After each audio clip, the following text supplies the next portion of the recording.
সবার ছোট। জি। বাবা কি করতেন? আমার বাবা বিজনেসম্যান ছিলেন। আচ্ছা। বড় ভাই যখন মানে বড় ভাইয়া কি জিনিস সেটাও আমি বুঝি নাই, যেটা আমার ভাই আমার থেকেও 10 বছরের বড়। আচ্ছা আচ্ছা, বাবার মতোই বলে চলে। জি। আদর শাসনের দিক থেকে আমরা 3 ভাই বোন 5 বছর করে করে গ্যাপ।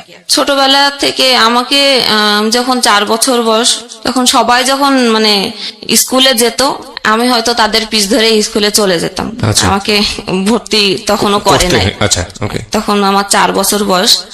তো তাদের সাথে যেতাম, কিন্তু এত হেলদি ছিলাম হাঁটতে পারতাম না।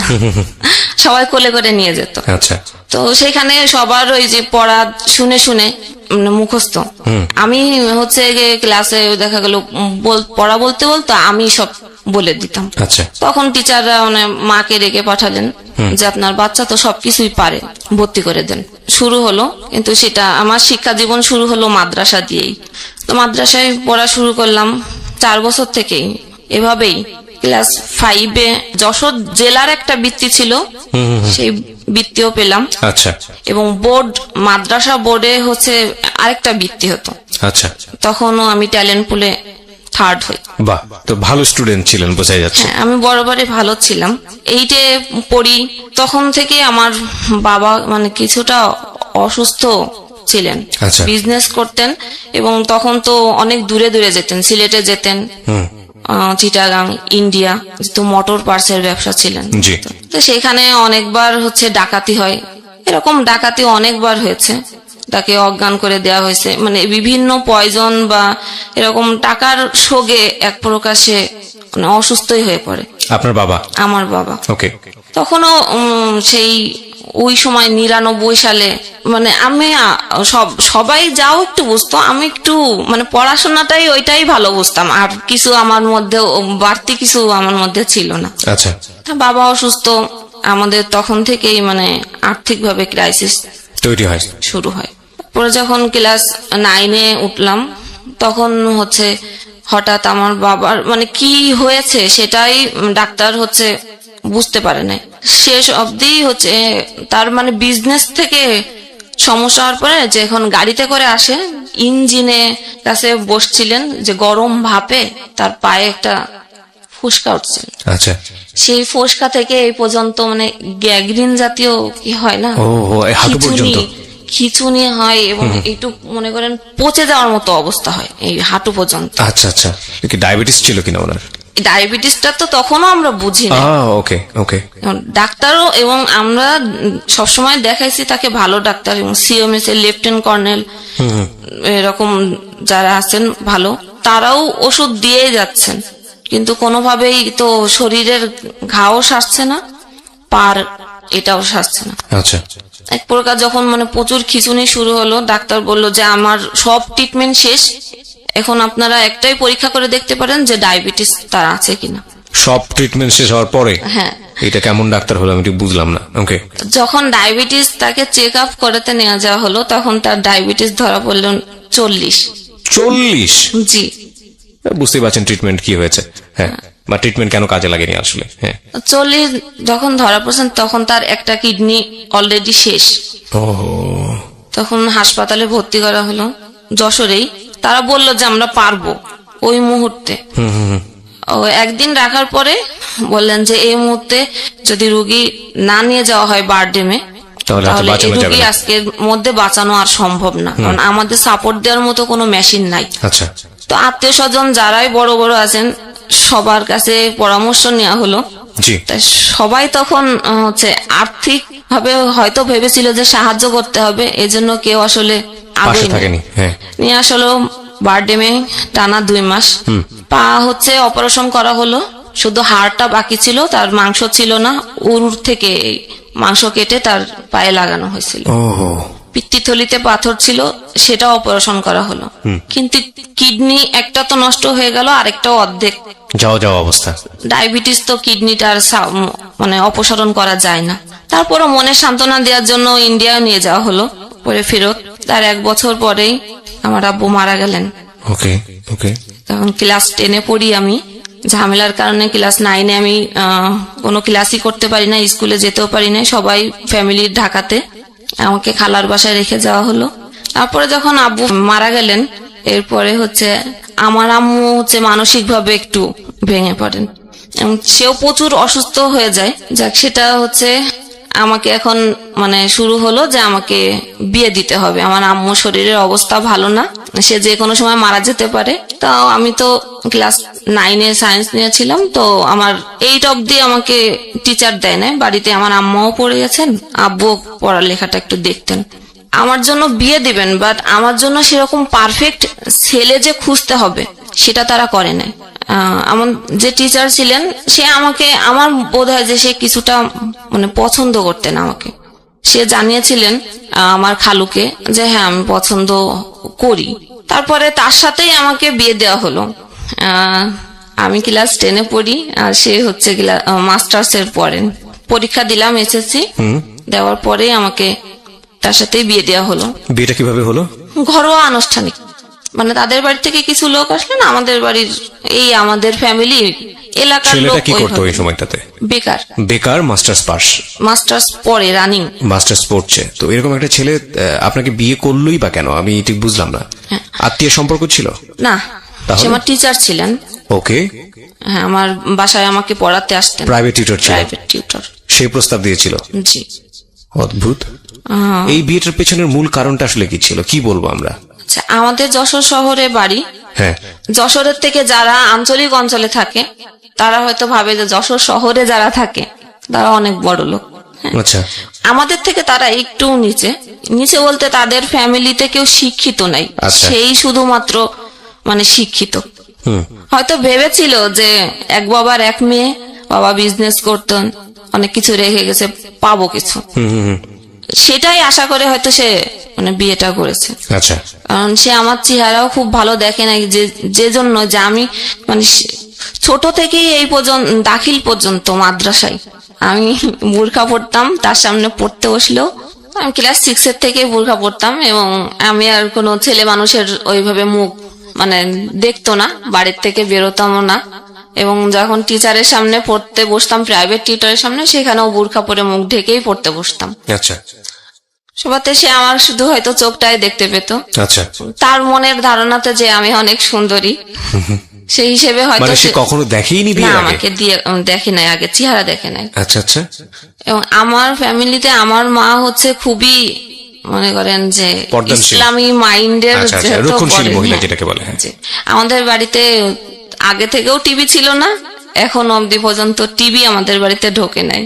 তার ধারণা টিভি দেখলে খারাপ হয়ে যায়। ওকে ওকে। এবং গান টানও সে শোনা পছন্দ করে না। যাই হোক, আমি যখন ক্লাস 5-এ পড়ি, আমার বড় ভাই তখন ঢাকাতে চলে আসছেন। আচ্ছা। সে চলে আসছিলেন, তার কোনো খোঁজ খবর নেই। পরে আমি যখন ক্লাস 8-এ পড়ি তখন জানতে পেরেছিলাম যে ভাইয়া বিয়ে করছে ঢাকাতে। ফ্যামিলি চলতো কিভাবে তাহলে? যে বাবার বিজনেস আর আমার আম্মা ঘরে টিউশনই করতেন, এইটা দিয়েই সংসার চলতো। জি। ওকে। এর মাঝখানে আপনার বিয়ে হয়ে গেল? হ্যাঁ, আমার ক্লাস। এবং আপনার মতামত নেওয়ারও প্রয়োজন মনে করেন? না, আমি অনেকবার নিষেধ করেছিলাম। মানে সে আমার স্যার, ঠিক আছে, সে পড়াশোনায় ভালো স্টুডেন্ট, সেটাও ঠিক আছে, কিন্তু আমার তো বিয়ের বয়স হয় নাই। আচ্ছা। এবং আমি বরাবরই যখন ভালো স্টুডেন্ট, তখন আমার হয়তো একটা স্বপ্ন ছিল আমি ভালো কিছু করবো, ভালো কিছু হব। ওকে। কিন্তু সে আমি বলেছি। কত সালে এটা মনে আছে প্রথম এই যে ঘটনাটা ঘটলো বিয়ের? আমার বিয়ে হয়েছে 2005 সালে। 2005 সালে। ওকে। যেখানটা আমরা ছিলাম। তারপরে বিয়ে হলো। এরপরে প্রথম অবস্থায় তো সবারই খুব ভালো যায়, সে ম্যাচেই থাকতেন। আচ্ছা। তো সপ্তাহে একদিন আমাদের বাসাতে আসতেন। ওকে। পরে কলেজে ভর্তি হতে হবে, তার কোনো মতামত নাই যে আমি কোন কলেজে ভর্তি হব, মানে কোথায় হব, তার কোনোই মতামত নেই। আমার আম্মা বারবার তাকে বলছিলেন যে কোথায় ভর্তি করবো, ভালো কলেজ, কোনো মতামত কেউ দিতে পারলো না। কিন্তু বিয়ের আগে তো আপনাকে সে দেখেনি, বিয়ের পরে সে দেখলো, দেখার পরে তো একটা ব্যাপার থাকে যে সে কি হতাশ হলো নাকি খুশি হলো, প্রতিক্রিয়াটা কি ছিল? সেই তো আগে জানিয়েছিল যে না, আমি তাকে পছন্দ করি। আচ্ছা। আমি তাকে বিয়ে করতে চাই। আচ্ছা। আমার জন্য আর অন্য কোথাও বা দ্বিতীয় কোনো ছেলেও দেখা হয় নাই। আচ্ছা। তো বিয়ের পরে এখন মতামত না দেওয়ার পরে একেবারে যখন মানে ভর্তির লাস্ট পর্যায়ে আর কোথাও মানে নাই, তখন একটা নাম করা না, আবার একেবারেও খুব ভালো না, একদম মানে সিরিয়ালের শেষের দিকে একটা কলেজের আমাকে ভর্তি করা হলো, সেটা কম্বাইন্ড কলেজ। এতদিন পড়েছিলাম হচ্ছে মহিলা মাদ্রাসাতে, ওকে মাদ্রাসায় আলিমে আবার ভর্তি করতে চাইছিলেন, কিন্তু আমি জোর জবরদস্তি করেই বলছিলাম যে না, আমি এবার কলেজে পড়বো। কলেজে ভর্তি হলাম অবশেষে, জি, যশোর কলেজ, যেটা ছেলে মেয়ে একসাথে। এর আগে তো এতদিন পরে আসছি, মহিলা মাদ্রাসা ছিল। কলেজে দিয়ে আসতেন সকালবেলা, আচ্ছা, ক্লাস করতাম, কিন্তু সে কোথায় বসে থাকতো কি চলে যেত এটা তো আমি কখনো খেয়াল করতাম না। আচ্ছা, বসে থাকতো, যেহেতু ছেলে মেয়ে কলেজ, একসাথে ক্লাস করতে গেলে সবার সাথে কথা বলতেই হয়, ওইটা সে দূরের থেকে অনেক সময় থেকে ফলো করতো। আচ্ছা, বাসায় যখন সে আসার সময়ও নিয়ে আসতো সাথে করে, ক্লাস শেষ হয়ে গেলে 5 মিনিট যদি কলেজ থেকে বেরোতে দেরি হতো, বাসায় এসে বলতো যে আমি ছেলেদের সাথে কথা বলি, 5 মিনিট পরে কেন বেরোলাম, ভিতরে তাহলে কি করতেছিলাম, সন্দেহ করতো। সন্দেহ। আমি কিন্তু ছোট যখন, আসলে বিয়ের আগে কি বিয়ে কি জিনিস আমি সেটাই কিন্তু বুঝতাম না। আচ্ছা, বিয়ের পরে একদিনের জন্য আমাকে শ্বশুর বাড়িতে নিয়ে যাওয়া হলো। আমি কি বুঝি না যে শ্বশুর বাড়িও তখনও কি, আমি যে আমার শাড়ি গেট আপ খুলে সন্ধ্যার সময় ছেলে পেলে অনেকে দেখলাম যে দড়ি লাফ খেলছে, আমিও কিন্তু সবার সাথে দড়ি লাফ খেলছি। ওকে, ওকে। তখন গ্রামের মানুষ তো ধারণা কত কিছুই তো বলে, যে বিয়ে করে আসছে, দেখছো কিরকম মেয়ে বিয়ে করছে। কলেজে তো এই সমস্যা শুরু হলো, সমস্যা একটু একটু করে, যে আমি সন্দেহ, স্যারেরা শিক্ষক মিলনায়তন ছিল, কোনো কিছুর টিচারদের কাছে পড়ালেখার জন্য দরকার হতেই পারে, জি, স্যারদের কাছে গেলেও সে দূরের থেকে তো দেখছে, কিন্তু সেটা আমি ফলো করতাম না। বাসায় গেলি বলতে এটা করছো আজকে, ওইটা করছো আজকে। টিচারদের কাছে তোমার এত কি, এটা আপনাকে জিজ্ঞেস করতো আপনার হাজবেন্ড? আচ্ছা, অফ টাইম, ক্লাসের যখন অফ টাইম থাকে সবাই তো কমন রুমে যায়, কেউ ক্যারাম বোর্ড খেলে, অনেক কিছুই করে। আমি তো কোনো খেলায় পারতাম না, তাও খেলতাম, সেটাও করা যাবে না। শুরু হলো মানে মানসিক একটা খারাপ লাগতো যে বিয়ে দিল আমাকে, আমি মানে পড়াশোনা করব, আমি সায়েন্সে পড়ি, সায়েন্সে পড়তে গেলে তো আমাকে সেইভাবে পড়তে হবে, এবং নতুন করে আমাকে আর টিচার দেয় নাই, সেই আমাকে পড়াচ্ছে। আচ্ছা, তো আগে যখন টিচার ছিলেন 9-10-এ, তখন একটা বিষয় না বুঝলে সেটাকে খুব ভালোভাবে বোঝাতেন। রাইট। এখন যখন হচ্ছে বউ হয়েছি, তো আমি একটা বিষয় বুঝতে গেলে তোমার মাথায় এগুলো এখন ঢুকবে না, তুমি এখন বোঝো না, মানে স্বাভাবিক জিনিস বোঝো না। এখন কলেজে যে নতুন নতুন ছেলে পাইছো, এখন আর পড়ালেখা মাথায়, তখন আর আমাকে অত ভালো করে পড়া বুঝাতো না, ফেলে দিত বই খাতা, মানে উচ্চতর গণিত করতে গেলে ওটা একটু হার্ড ছিল, মানে বই খাতা চেলে ফেলে দিত। আচ্ছা, তো আমি আর আগ্রহ করে আর যেতাম না। পরে আবার বলতো যে তোমার যদি পড়ার ইচ্ছাই থাকতো, আমি বই খাতা ফেলে দিলে কি হবে, ওই বইটা আবার করে এনে আবার আসতে তুমি আমার কাছে শিখতে। মানে সবকিছুতেই আপনার দোষ। হ্যাঁ, বলে যে আমাদেরও এরকম স্যারেরা অনেক এরকম করছে আমাদের সাথে, তারপরেও আমাদের শিখার আগ্রহ ছিল দেখে আমরা স্যারদের কাছ থেকে জোর করেই শিখছি। এদিকে আমার আম্মা এখন বলা শুরু করলেন যে তোমার এত খরচ, আমি তোমাকে বিয়ে দিয়ে দিচ্ছি, এত খরচ তো আমি টানতে পারবো না। মানে তখন কি আপনি মায়ের বাসাতেই থাকতেন নাকি? হ্যাঁ, আমাকে মায়ের বাসাতেই থাকতেন। মায়ের বাসাতে। তখনও তুলে নেয়নি?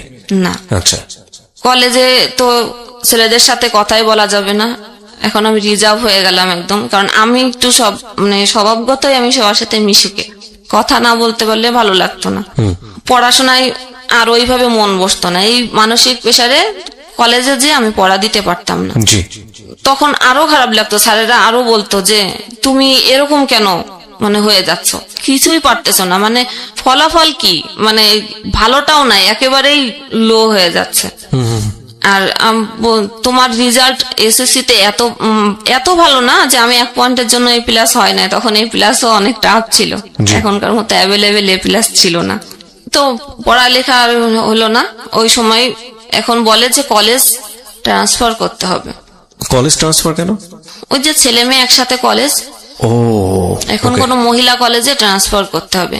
আম্মু এই পাশে বলতেছে যে ও আমাকে ঠিক মতো পড়ায় না, এখন আমাকে টিচারও দিতে পারতেছে না ভালোভাবে, এখন খরচ চালাতে পারতেছে না, এখন আমি কি করব, সেও বেকার, সেও তো আমাকে 1 টাকাও দিতে পারছে না। রাইট।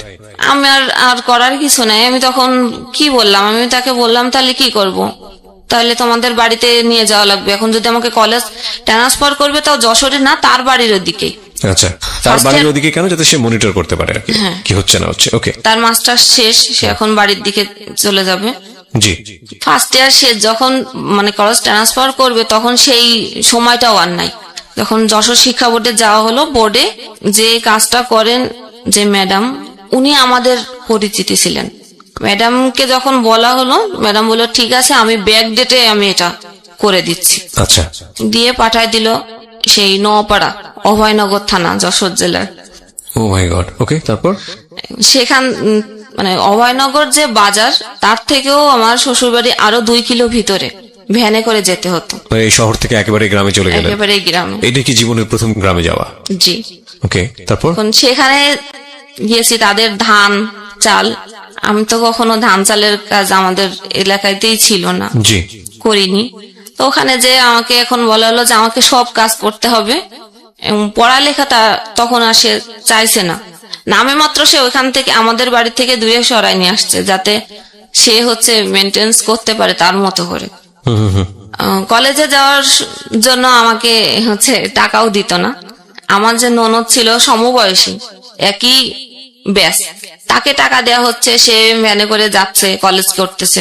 আমি সেই 2 মাইল পথ হেঁটে হেঁটে সেই কলেজে যেতাম। আচ্ছা, সকাল 6টায় হচ্ছে ফিজিক্স কেমিস্ট্রি স্যারদের সকালে ব্যাচ থাকতো, ব্যাচ শেষ করে 10টায় ক্লাস করে আবার বিকেলে আরো 2টা সাবজেক্ট পড়ে বিকেল 4টায় আসতাম। আসার পরও খাবার নাই, সকালে যেতাম না খেয়ে, বিকালে এসেও বলতো যার খাবার সে রান্না করে খাবে, কারোর জন্য রান্না রেডি করা নাই। ও কি করতো? ও তখন হচ্ছে একটা ইন্স্যুরেন্স কোম্পানিতে মানে ছোটখাটো একটা মানে হাত খরচ চলে এরকম একটা কাজ করে। আচ্ছা, তখনও কোনো চাকরি পায় না সে। আচ্ছা আচ্ছা, সেও সকালে চলে যেত, ট্রেনে করে চলে যেত। সেটা ছিল আরেকটা থানা, জিগরগাছা। আমাদের ছিল তো সদর থানা। জি, সে ট্রেনে চলে যেত, সে আসতো রাত্রে 9টা বেজে যেত। সারাদিনই না খাওয়া। তারপরে এসে ধানের কাজও আমি করতাম, মেশিনে যে ধান মাড়ায় পা দিয়ে মেশিনে, মানে ধান ছুটানোর যে মেশিনটা আসে। ওকে, বুঝতে পেরেছি, এটাকে মাড়াই করা বলে। মাড়াই করে বলে। আচ্ছা, রাইট। তো ওই কাজ করে রাত্রে হচ্ছে মানে ফ্রেশ হয়ে আর খেতাম না, যেহেতু রান্না করে আমাকে খেতে হবে সবার ওই জন্য, ইচ্ছাটা করতো না। ওই ইচ্ছা আর হতো না। আর ওই রকম সারাদিন পরে এসে পড়ালেখারও আর শরীর তো ক্লান্ত, কোনোভাবেই মনোযোগ আসতো না, খুব স্বাভাবিক। আর সে যে রাত্রে আসতো, তার খাবার তার মা হচ্ছে রেডি করে রাখতেন, সে এসে ঘরেই খেতেন, সবাই শুয়ে পড়তো। সে যখন আসতো, গ্রাম তো 8টা-9টার দিকে সবাই শুয়ে পড়ে, রাইট। সে এসে খেত, কিন্তু সে একবারও আমাকে মুখের কথা জিজ্ঞেস করতো না যে আমি আসলে খেয়েছি কিনা। ও মাই গড, এটা কিভাবে হয়? এভাবে গেল 2nd ইয়ার। পড়ালেখা তো হচ্ছে না, কারণ সায়েন্সের সাবজেক্ট পড়তে গেলে অনেক পড়া লাগে, অনেক ভিতরে কোনো কিছু না জানলে আমি তো লেখার মতো কোনো পরিস্থিতি নাই। টেস্ট পরীক্ষা হলো, টেস্টে ফেল করলাম, কোনোভাবে পরীক্ষা দিতে দিবে না। তারপরও মানে জোর করে এই স্যারদের বলে যে আমার তো এই পজিশন, এই অবস্থা, আমি এরকম একটা সিচুয়েশনের মধ্যে এখন আমি কি করব। রাজি করানো। আর আমার তো খেতেই পেতাম না। তার বাদেও তার বাবা আমাকে বলতো যে আমার ছেলে তো চাকরি করে না, তোমাকে খেতে দিব, এই খরচটা কেন, কে তোমাকে যে নিয়ে আসছে সে তোমার খরচ দিবে, নাই তোমার বাবার বাড়ির থেকে তোমার খরচ দিবে। আচ্ছা, এই যে 3 মাস ধরে রইছো, এই 3 মাসের যে খরচ আর খাবার খরচ তোমার মাকে বলবা যে দিয়ে যেতে। তো আমার যে নাস্তার যে খাবার, যে বিস্কুট টিস্কুট সকালবেলা, সেটাও কিন্তু আমার মাই দিয়ে যেতেন। তো সেটা খেলেও কথা হতো যে একা একা খায়, দেয় না। কিন্তু না, আমার সামনে সকালে আমার শ্বশুর শাশুড়ি থাকলে আমি তাদের বাটিতে করে দিতাম। গ্রামের মানুষরা আসলে সকালে চা বিস্কুট তো এভাবে খায় না। জি, তারা ওই সকালে উঠে ভাত রান্না করে, 3 বেলায় ভাত খায়। হ্যাঁ, দুপুরবেলা কোনো কাজ থাকে না, তারা দুপুরবেলা এই মাঠের এইগুলো কাজ সারে, আবার যে সন্ধ্যার পরে রান্না করে। রাইট। দুপুরের খাবারটা সাধারণত ওই সকালবেলাতে যে রান্না হয় ওটাই খায় দুপুরে। মানে তারা কাজ করলে তো 3 বেলা রান্না করলে তার সব কাজ করতে পারে না। তখন এইগুলো সেও আর কিছু বলতো না যে তারা এরকম করতেছে আমার সাথে, কাজ তো করাই, প্লাস হচ্ছে আমার এত ঘায়ে খেতে খেতে এক সময় হয়তো উত্তর দেওয়া একটু একটু শুরু করতাম। এর আগে আমি এত কথা বলতাম না, যে যা বলে যাচ্ছে মুখ বুজে আছে। একটু একটু করে রিপ্লাই আসা শুরু করলো। হ্যাঁ। যখন রিপ্লাই করলাম তো একদিন আমার শাশুড়ি আমার ননদ মিলে আমাকে অনেক মারলো। সেখানেও তার কোনো কথা ছিল না। সে যখন আসলো রাত্রে তখন বলল যে তুমি কেন কথা বললে, তুমি কথা বলছো দেখেই পরিস্থিতি এরকম হয়েছে, তোমার কথা বলার কোনো দরকার ছিল না, তুমি বউ, তোমার গলা কেন উঠবে। তারপরে পরীক্ষা দিলাম, টেস্টে তো ফেল করলাম। পরীক্ষা ইন্টার পরীক্ষাও হচ্ছে গিয়ে দিতে গেলাম তাদের বাড়ি থেকেই না খেয়ে। ফিজিক্স পরীক্ষা ছিল যেদিন, আমি হচ্ছে 3 দিন না খাওয়া। আচ্ছা। বোর্ড পরীক্ষা। আচ্ছা। তো পরীক্ষার হলে যাওয়ার পরে প্রশ্ন হাতে নিয়ে আমার আর সেন্স ছিল না। ওহো। আমি লিখবো কি, মানে অ্যাটেন্ড হয়েছে আর পরীক্ষায় দিনে পরে পরীক্ষা দেওয়ার পরে তো ফেলই আসছে। মানে ফিজিক্স আর কেমিস্ট্রিতে আমার ফেল আসছে, সব সাবজেক্টেই হয়েছে মানে ভালো না, 3 পয়েন্ট পাস কোন রকম, 45 করে মার্ক। তার মানে আপনি ফাইনালি এসএসসি পরীক্ষায় ফেল করলেন, তাই কি? হ্যাঁ। এটা কি পরীক্ষা ছিল? এটা ইন্টার এইচএসসি। ও এইচএসসি ছিল, তার মানে আপনি ইন্টার পরীক্ষায় ফেল করলেন। আমরা বিরতি নিব, আরেকটা প্রিয় শ্রোতা, ছোট্ট একটা বিরতি। গল্পটা কিন্তু কেবল শুরু হয়েছে, হ্যাঁ, এবং ঘাত প্রতিঘাত আছে, বিভিন্ন বাঁক আছে। এই বাঁকের দাঁড়ায় কোথায় গিয়ে সেটা আসলে অচিন্তনীয়, এবং সবসময় আমরা যে কথাটা বলি, জীবন নাটকের চেয়েও নাটকীয়। অনুমান করা যায় না আসলে গল্পটা কোথায় গিয়ে দাঁড়াবে। হ্যাঁ, ফেল করলেন আপনি এইচএসসি পরীক্ষায়। যখন পরীক্ষা শেষ হয়ে গেল তখন তো আমার তাদের কথা মতো আমাকে তো বাড়ি চলে আসতে হবে, মানে বাবার বাড়ি।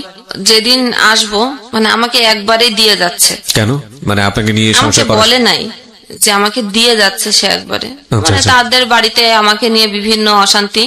এবং তার মা এটা বলেছিল যে আমার মেয়ে যতদিন বিয়ে না হবে, আমার যে সমবয়সী যে মানে ননদ ছিলেন, ততদিন আমি ওই বাড়িতে আসতে পারবো না, ওকে, আমি থাকতে পারবো না। মানে আপনার ননদের বিয়ে হওয়ার পরে আপনার যেতে হবে ওখানে? যেতে হবে। এটা তো আমার শাশুড়ি তো আমাকে সবসময় বলতেন যে তোমাকে আমাদের পছন্দ না, যে পছন্দ করছে তুমি তার সাথে সবকিছু বুঝে নিও। ওকে ওকে। তারপর তা যেদিন মানে গোছানো হয়ে গেছে, তো আমি যদিও আমার সাথে এরকম করতো, তাও আমি একটু কেন যেন ভালো না, আমার অনেক মানে আগে ভালোবাসি না এভাবে, কিন্তু এখন একটু টান হয়েছে। আমি তাকে ছাড়া মানে কোথাও যেতে চেতাম না। শাশুড়িকে না, আমার হাজবেন্ডকে ছাড়া। ওকে। এখন আমাকে দিয়ে আসবে, আমি তাকে বারবার বলতেছি যে আমি যশোরে মানে সে অফিসে যাবে, আমাকে মানে যশোর স্টেশনে ড্রপ দিয়ে নামাই দিবে, কিন্তু সে ওই ট্রেনে চলে যাবে মানে ঝিগরগাছা। আচ্ছা। আমি বলেছি যে না, আমি এভাবে যাব না, আমাকে নিয়ে গেলে সাথে করে আমার বাড়িতে নিয়ে যেতে হবে। আর আমি তো জানি না যে আমি যে কয়দিন থাকি তুমি হচ্ছে মানে ঝিগরগাছা থেকে যশোর কাছে, যশোর থুয়ে তারপরে অভয়নগর, তা আমাদের এখানে অনেক কিছুদিন থাকো, তারপর আবার একবারে চলে যাব। সে কোনোভাবে মানে রাজি হচ্ছে না যে আমাদের বাড়িতে সে যাবে না, ইভেন সে আমাকেও দিয়ে আসতে যাবে না, সে স্টেশনে আমাকে নামাই দিবে। আচ্ছা। তা আমি তখন একটু জেদ করেই বসলাম যে তাহলে আমি দরজায় যে তালা লাগাবে, আমি তালাটা দিব না, তালা আমার হাতে, তালার চাবি। তখন মানে সে আমাকে মানে মারে, মানে আমি রাগের শেষে তালাটা আমি চেলে দিছিলাম, ছুঁড়ে দেওয়ার পরে তালাটা যে তার কপালে লাগে। কপালে লাগলে এখান থেকে মনে করেন ব্লাড বেরোতে থাকে, ব্লাড বের হয়। এখানে একটু ব্লাড বের তো সে তো বাড়ির মানে পরিস্থিতি তো গ্রামের মনে করেন আশেপাশের বাড়িতে যারা আছে মানে সবাই চলে আসছে চিল্লাচিল্লিতে যে বউ মাথা ফেটে ফেলেছে। হ্যাঁ। আচ্ছা। পরিস্থিতি এতই খারাপ, তখন ফোন দিছে আমার বাড়ি থেকে আমার আম্মাকে যে আপনার মেয়েকে এসে নিয়ে যান, আমি আপনার মেয়েকে দিয়ে আসতেও পারবো না, কিছু করতে পারবো না। তা আমার আম্মা তখন নাকি অনেক জ্বর ছিল, সে আসতে পারবে, বলছে যে আমার তো উঠার মতো পরিস্থিতি নাই, তাহলে তুমি বাজারে নিয়ে যে একটু বাসেই উঠাই দাও। আচ্ছা। বলছে যে না, আমি সেটাও পারবো না, আপনাকে এইখানে এসে নিয়ে যাওয়া লাগবে। তারপরে হচ্ছে মানে কি বলবো, আমার তো তখন কথা ওইভাবে বেরোতে আছে, তার বোন, তার মা, আশেপাশের লোকজন মানে সবাই মনে করেন আমাকে একেবারে তুলাধোনা যেটাকে বলে। আমি তখন হচ্ছে যখন বেশি কথা বলা শুরু করলাম, তখন আমি বোরখা পরা ছিলাম, বোরখার যে ইস্কাফের ওড়না, তখন সে আমাকে ওই ওড়না দিয়ে গাছের সাথে বেঁধে রাখলো। আপনার হাজবেন্ড? হ্যাঁ। এরপরে আমার এত মানে সিরিয়াস অবস্থা শুরু করলো, আমার মা আসতে ওই অসুস্থ অবস্থায় বাধ্য হলো। তা আমার আম্মা এসে একটা কথাও সে বলে নেয় যে কি হয়েছে বা কেন হলো, কি জন্য হলো, সে কোনো কথাই বলে নাই, আমার ব্যাগ গোছানো ছিল, এসে আমার আম্মাও ব্যাগটা নিয়ে বলতেছে যে চল। আর কিছুই তাকে মানে তাকেও বলে নাই তার, কিন্তু তারা তো সেই চিল্লাচিল্লি করতেছে, আমার মা কোনো কথা বলতে চায় নাই। যাওয়ার সময় তাহলে বলতেছে যে আমার বাড়ি থেকে মানে ফার্নিচার দিয়েছিল কিছু, জি ওই তোষক বালিশ এইগুলো চেলে চেলে ফেলাই দিচ্ছে যে এইগুলোও নিয়ে যান, কিছুই লাগবে না। ওকে আমার কোনো কথা না বলে শুধু বই খাতাগুলো বস্তার মধ্যে ভরে নিয়ে চলে আসলেন। এরপরে আসি যশোরে, আমার সাথে টোটাল আর 7 মাস কোনো যোগাযোগ নেই। ইন দ্য মিন টাইম কি মা আপনাকে জিজ্ঞেস করেছে যে কি হয়েছে কিনা বা কোনো সমস্যা? হ্যাঁ, জিজ্ঞেস করছে যে এরকম কথা কাটাকাটি হয়েছে, বা আমি তাকে সাথে নিয়ে আসতে চাইছি, আসতে চাই না দেখে আমি তালাটা আসলে ওকে মারার উদ্দেশ্য দিই নাই, আমি রাগ করে দিয়েছিলাম যে কপালে লেগে গেছে। বাড়ি আসলাম, কোনো যোগাযোগ নাই। এর মধ্যে সে ঝিগরগাছাতে শুনলাম বাসা নিছে। আচ্ছা ফার্নিচার যেগুলো আমার বাড়ি থেকে দেওয়া হয়েছিল ওইগুলোই সে নিয়ে যে ঝিগরগাছাতে বাসা নিয়ে সে একা একা ওইখানে থেকেই অফিস করে। আমি তো রেজাল্ট বেরোলো, তো বললাম ফেল। এরপরে তো আমাকে আবার পড়া শুরু করতে হবে। কলেজ তো সেই দূরেই পড়ে গেল, এখন আবার কলেজ কাছে হচ্ছে না। হ্যাঁ এখন তাদের বাড়িতে তো আর থাকার পরিস্থিতি নাই, এখন আমাকে দেওয়া হলো কলেজের হোস্টেলে। ওখানে থেকে পড়া শুরু করলাম আবার, কিন্তু তাও পড়ায় আর মন বসতো না, সবসময় মাথায় এগুলোই কাজ করতো যে কেন হলো। আর এগুলো তো হওয়ার মানে চিন্তা করেননি আপনার না, লাইফে? কারণ আমি যে পরিবেশ থেকে বড় হয়ে পর্যন্ত আসছি, এরকম কোনো হওয়ার তো কোনো মানে আশাও করা যায় না। আর তাকে তো দিয়েছে শুধু সে শিক্ষিত, এটা দেখেই তার সাথে আমার বিয়ে দিছে। তারপরে পড়া শুরু করলাম, পড়ায় যখন মন বসতো না, তখন আমার এই অবস্থা, খোঁজ নিত না টোটাল। তখন আমার আম্মা ওই যে বললাম যে একটু হুজুরি মন মানসিকতা, তো সে একজন হুজুরকে দেখাছিলেন যে আমার মেয়ের তো এরকম সংসারের এই অবস্থা, তা কোনো ব্যবস্থা করা যায় কিনা। তো তারা দেখে দেখে বললেন যে এটা তার শ্বশুর বাড়ির থেকে এরকম জাদুটোনা করে না, এরকম কিছু করছে, এই কারণে তার রাখবে না দেখে এগুলা করছে যাতে সংসার না হয়। ঠিক আছে, পড়লাম।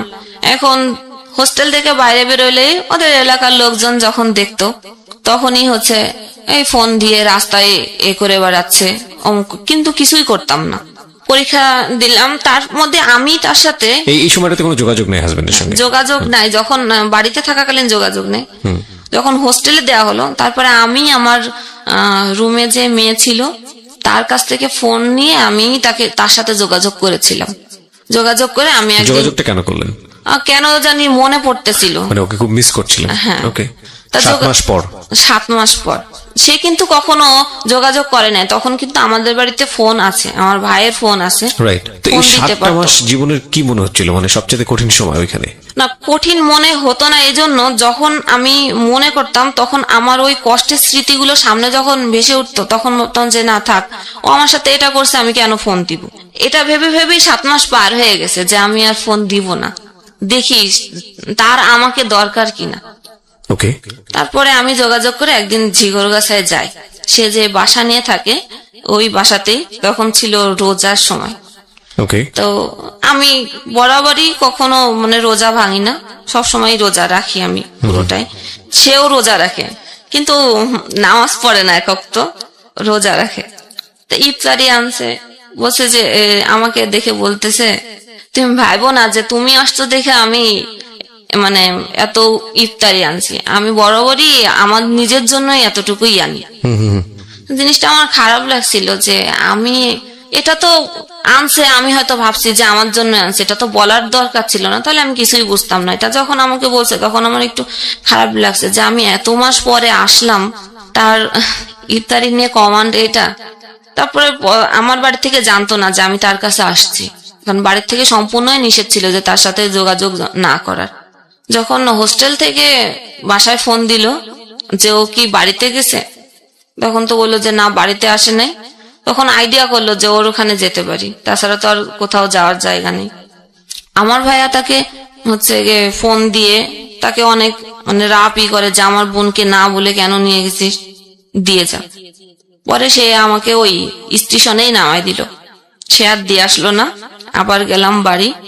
এই যোগাযোগ হওয়ার পরে আমি তার সাথে তাকে এবার দেখার জন্য আকুল হয়ে থাকতাম বাড়িতে বসে, যে না আমি ওর কাছে যাবই। এই যাওয়াটা কতদিন পরে? 7 মাস 7 পরে। মাস পরে। এবং সেটা শুধুই আপনার নিজের ইচ্ছা, ও কোনো না, যোগাযোগ করেনি? ওর যোগাযোগ এবং আপনার করেনি। ভালো লাগা থেকে, মানে ওর প্রতি একটা মায়া বা ভালোবাসা তৈরি হয়েছে সেখান থেকে? সেখান থেকে। তারপরে পরে যে বললাম রোজার সময় গেলাম, ইফতারি আনার পরে আমাকে যে এটা বললো যে এটা তুমি না থাকলেও আমার নিজের জন্য এতটুকুই, তুমি আসছো দেখে যে তোমার জন্য যে বেশি কিছু নিয়ে আসছি এটা কিন্তু না। ওটা শোনার পরে আমার একটু মনের আঘাতই লেগেছিল যে আমি 7 মাস পরে আসছি, তার ভিতরে কোনো খুশি বা কি। এগুলো তো বলার দরকার নাই, তাই না? একটা সাধারণ মানুষকে আপ্যায়ন করলেও তো যেভাবে করা উচিত, সেখানে এই ধরনের কথা বলা আমার উচিত কথা হলো যে তুমি যদি আমার জন্য নাও এনে থাকতা তাও তো এটা বলার দরকার ছিল না। তারপরে আমার বাড়ি থেকে জানতো না, আমি তার না জানাই চুরি করে আসছিলাম তার কাছে, কারণ আমার বাড়ির থেকে নিষেধ ছিল। আবার বাড়িতে গেলাম, তারপর ওখান থেকে আবার হোস্টেলে চলে যাওয়া হলো। হোস্টেলে ওইভাবেই স্বাভাবিক চলতেছিল। এখন তার সাথে টুকটাক কথা হয়, ওই রুমমেটের মোবাইলে ফোন করে, ওইখান থেকেই কথা বলি। ওই সময়টাতে কি বলছিলেন, আবার নতুন করে একসাথে সংসার শুরু করবেন? হ্যাঁ, তার মধ্যে যে তার কথা হলো যে বাবা মাই হচ্ছে আমাদের দুইজনের মধ্যে বড় ফ্যাক্ট। হ্যাঁ, তোমার মাও একটা ফ্যাক্ট আর আমার মা বাবাও একটা ফ্যাক্ট। আমরা তো দুইজনের জায়গা থেকে ঠিকই আছি। আর আমি তোমার সাথে যা কিছু করেছি আমার বাবা মায়ের জন্য আমি তোমাকে কিছু করতে পারি নাই, কারণ তাদেরকে অখুশি করব কিভাবে। এই কারণে আমি সবসময় নীরবতা পালন করতাম, ভাবতাম যে হয়তো এটাও হতে পারে। তারপরে হচ্ছে সে চাকরি পেল ইউনিয়ন পরিষদ সচিব। আচ্ছা। সেখানে তার প্রথম পোস্টিং হলো যশোরের মনিরামপুর থানা। আচ্ছা। সেখানে সে বাসা নিল, আমি তো হোস্টেলেই আছি। আমাকে বলল যে এরকম আমি বাসা নিচ্ছি, আমার বাসায় এসে দেখে যেও। আচ্ছা ঠিক আছে, একদিন যাব। আমাকে ঠিকানা দিল যে এরকম এরকম। তো একদিন সকাল বেলায় আমি বৃহস্পতিবার হলে সবাই বাড়ি চলে যেত, তা আমিও বৃহস্পতিবার বাড়ির নাম বলে আমি রওনা দিয়েছি অভয়নগর থেকে। ওইখান থেকে ভিতরের থেকে মনিরামপুর যাওয়ার কাছে। আমি ভোরবেলা যে হাজির হলাম, সেই ঠিকানা মতো নক করলাম, দেখলাম সে ঘুমের থেকে উঠছে। তা বললো যে আসছো তো থাকো। থাকতে বলছে, আমি একবারেই থেকে গেছি যে আপনি একটা সুযোগ চাচ্ছিলেন যে কোনো ভাবে ওর সঙ্গে থাকা। যেহেতু আমার বাড়ি থেকে যে বারবার বলতেছে যে তোমার খরচ, পড়ালেখার খরচ তো কে বেয়ার করবে, এখন সে চাকরি পাইছে, তাকে বলো। থাকলাম সেখানে। সেই যে আমাকে আনার আগে যে ফোনে যেই কথা, যে যতটুকু ভালোভাবে যে আমরা আবার এক হব, বা যেই ভালো যে আমাদের আমরাই ঠিক আছি, বাবা মার ফ্যাক্ট ছিল, কোনো সমস্যা না। থাকলাম সেই পুরনো এগুলো আবার নতুন করে আবার শুরু হলো। এর মধ্যে আমার তো ইন্টার পরীক্ষা সেকেন্ড টাইম দিব। সেকেন্ড টাইম আমি আমার মতোই পড়েছি, তার কাছে হেল্প নিয়ে নাই। ওই যা আগে পড়া ছিল সেটা নিজে নিজে পড়েছি। ওখান পড়ার পরে আমি পরীক্ষা ওর ওইখান থেকেই আমি ওই অভয়নগর যে পরীক্ষা দিতাম। 2টা পরীক্ষা দিয়ে ওখানে থাকলাম। সেই একই অবস্থা, টর্চার, মারধর। তারপরে একদিন আমাকে কি মনে হলো যে শবে বরাত, চলো শবে বরাতে একা একা নামাজ পড়বা, তোমাকে দিয়ে আসি যশোরে হচ্ছে খুব ভালোভাবে এত মিষ্টি করে যে দিয়ে আসলো আমাকে। আমের সময় ছিল, আম টাম কিনে দিল। ওই যে দেওয়ার পরে আর কোনো যোগাযোগ নেই। আমাকে বললো যে তুমি হচ্ছে সুজির বরফি বানাও, আমি সন্ধ্যার সময় আসবো। সেই সন্ধ্যা আর হয় নাই, সে আর আসলো না। তাকে ফোন করা হলো, যে কোনোভাবেই বললো যে না আমি যাব না তোমাদের বাড়িতে, গেলে তোমার মা এসেই বলে আমি যাব না, তুমি এখানেই থাকো, আমার বাসায় আসার দরকার নেই। সে বলছে, সে সকালে দিয়ে আসছে। ওইটা বলার পরে আমি ওই সময় বলার পরে আমি তখনই আবার বাসে উঠে চলে গেছি এখানে। সে অফিস থেকে ফিরে এসে দেখে আমি বাসায়। কি ব্যাপার, তোমার না বললাম যে তুমি আসবা না এখানে, তোমার রেখে আসলাম, তুমি কেন আসলে? এই আবার শুরু হলো। তারপরে আমার মাকে একদিন ডেকে নিয়ে আসলো, আমার মাও এসে আমাকে নিয়ে যেতে পারে নাই, আমি যাই নাই। তারপরে হচ্ছে আমি এমন সিচুয়েশন তৈরি করলো যে আমি একাই চলে গেলাম। বাড়িতে। যাওয়ার পরেও আমার আম্মা দেখলো যে না আমি মানসিক ভাবেই মানে খুব তখন হচ্ছে আমার খাওয়া দাওয়া বন্ধ হয়ে গেল, গলায় খুব ব্যথা। কি হয়েছে, ডাক্তারের কাছে নিয়ে গেল, ডাক্তার বলল যে গলায় ইনফেকশন হয়েছে, ওষুধ দিল, কিছুতেই যায় না, পানি ছাড়া আর কিছুই খেতে পারি না। এত অবস্থাই হলো, তাকে বারবার বলা হলো, সে আসলোও না, দেখতেও আসলো না, খোঁজও নিল না। না নেওয়ার পরে এখন অবস্থা করুণের দিকে যাওয়ার পরে আমার কাকা হচ্ছে আসলেন, এসে একজনের একটা হুজুরির কাছে নিয়ে গেলেন। নেওয়ার পরে ওইখানে অনেক টাকা পয়সা নিছে। নেওয়ার পরে উনি ওইখানে দেখে টেকে আয়না ভারণ দেয়, দেখে উনি বললেন যে আমার শ্বশুর বাড়ির থেকে আমাকে গলায় বান মারা হয়েছে, যে আমি যাতে মানে মারা যায়। কি বললো এটা? ওই কবিরাজ। আচ্ছা, এখন এই বানটা কে মেরেছে? আমার শ্বশুর বাড়ি, শাশুড়ি, ননদ, আমার হাজবেন্ড, মানে সবাই বলছে যে সবাই একসাথে কাজটা করছে। আর ও হচ্ছে সংসার করতে চায় না, ওর হচ্ছে গিয়ে অনেক কিছু নেওয়ার আশা ছিল, ও সেটা পায় নাই দেখে ও আমার সাথে এরকম আচরণ করছে। এটা ওই কবিরাজ বললো। এটা আমার মার মনে হচ্ছে খুব ভালোভাবে ধরলো, মানে বিশ্বাস হলো যে না তাহলে এটাই, ওষুধ যখন কাজ করতেছে না তাহলে মনে হয় এরকম। তার ওইখান থেকে ওই লাগাতার এই জিনিস নিয়ে আসে, পানি পড়া, দোয়া লিখে দেয়, সেগুলো কি বলে যে পাখির গোস্ত কি এইসব তো বলে, ওগুলো তার আনতে পারবো না, তাহলে আপনি দেন।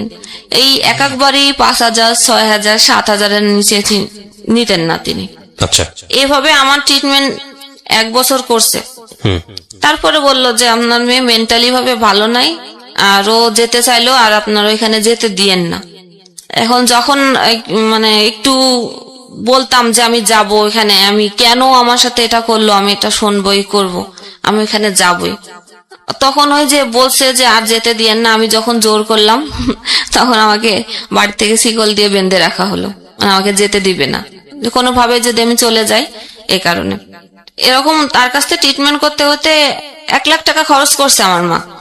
এই তাবিজ যে রিসে গেল, রেজাল্ট বেরোলো, গড়ে মিলে হচ্ছে বি গ্রেড, মানে 3 এরকম।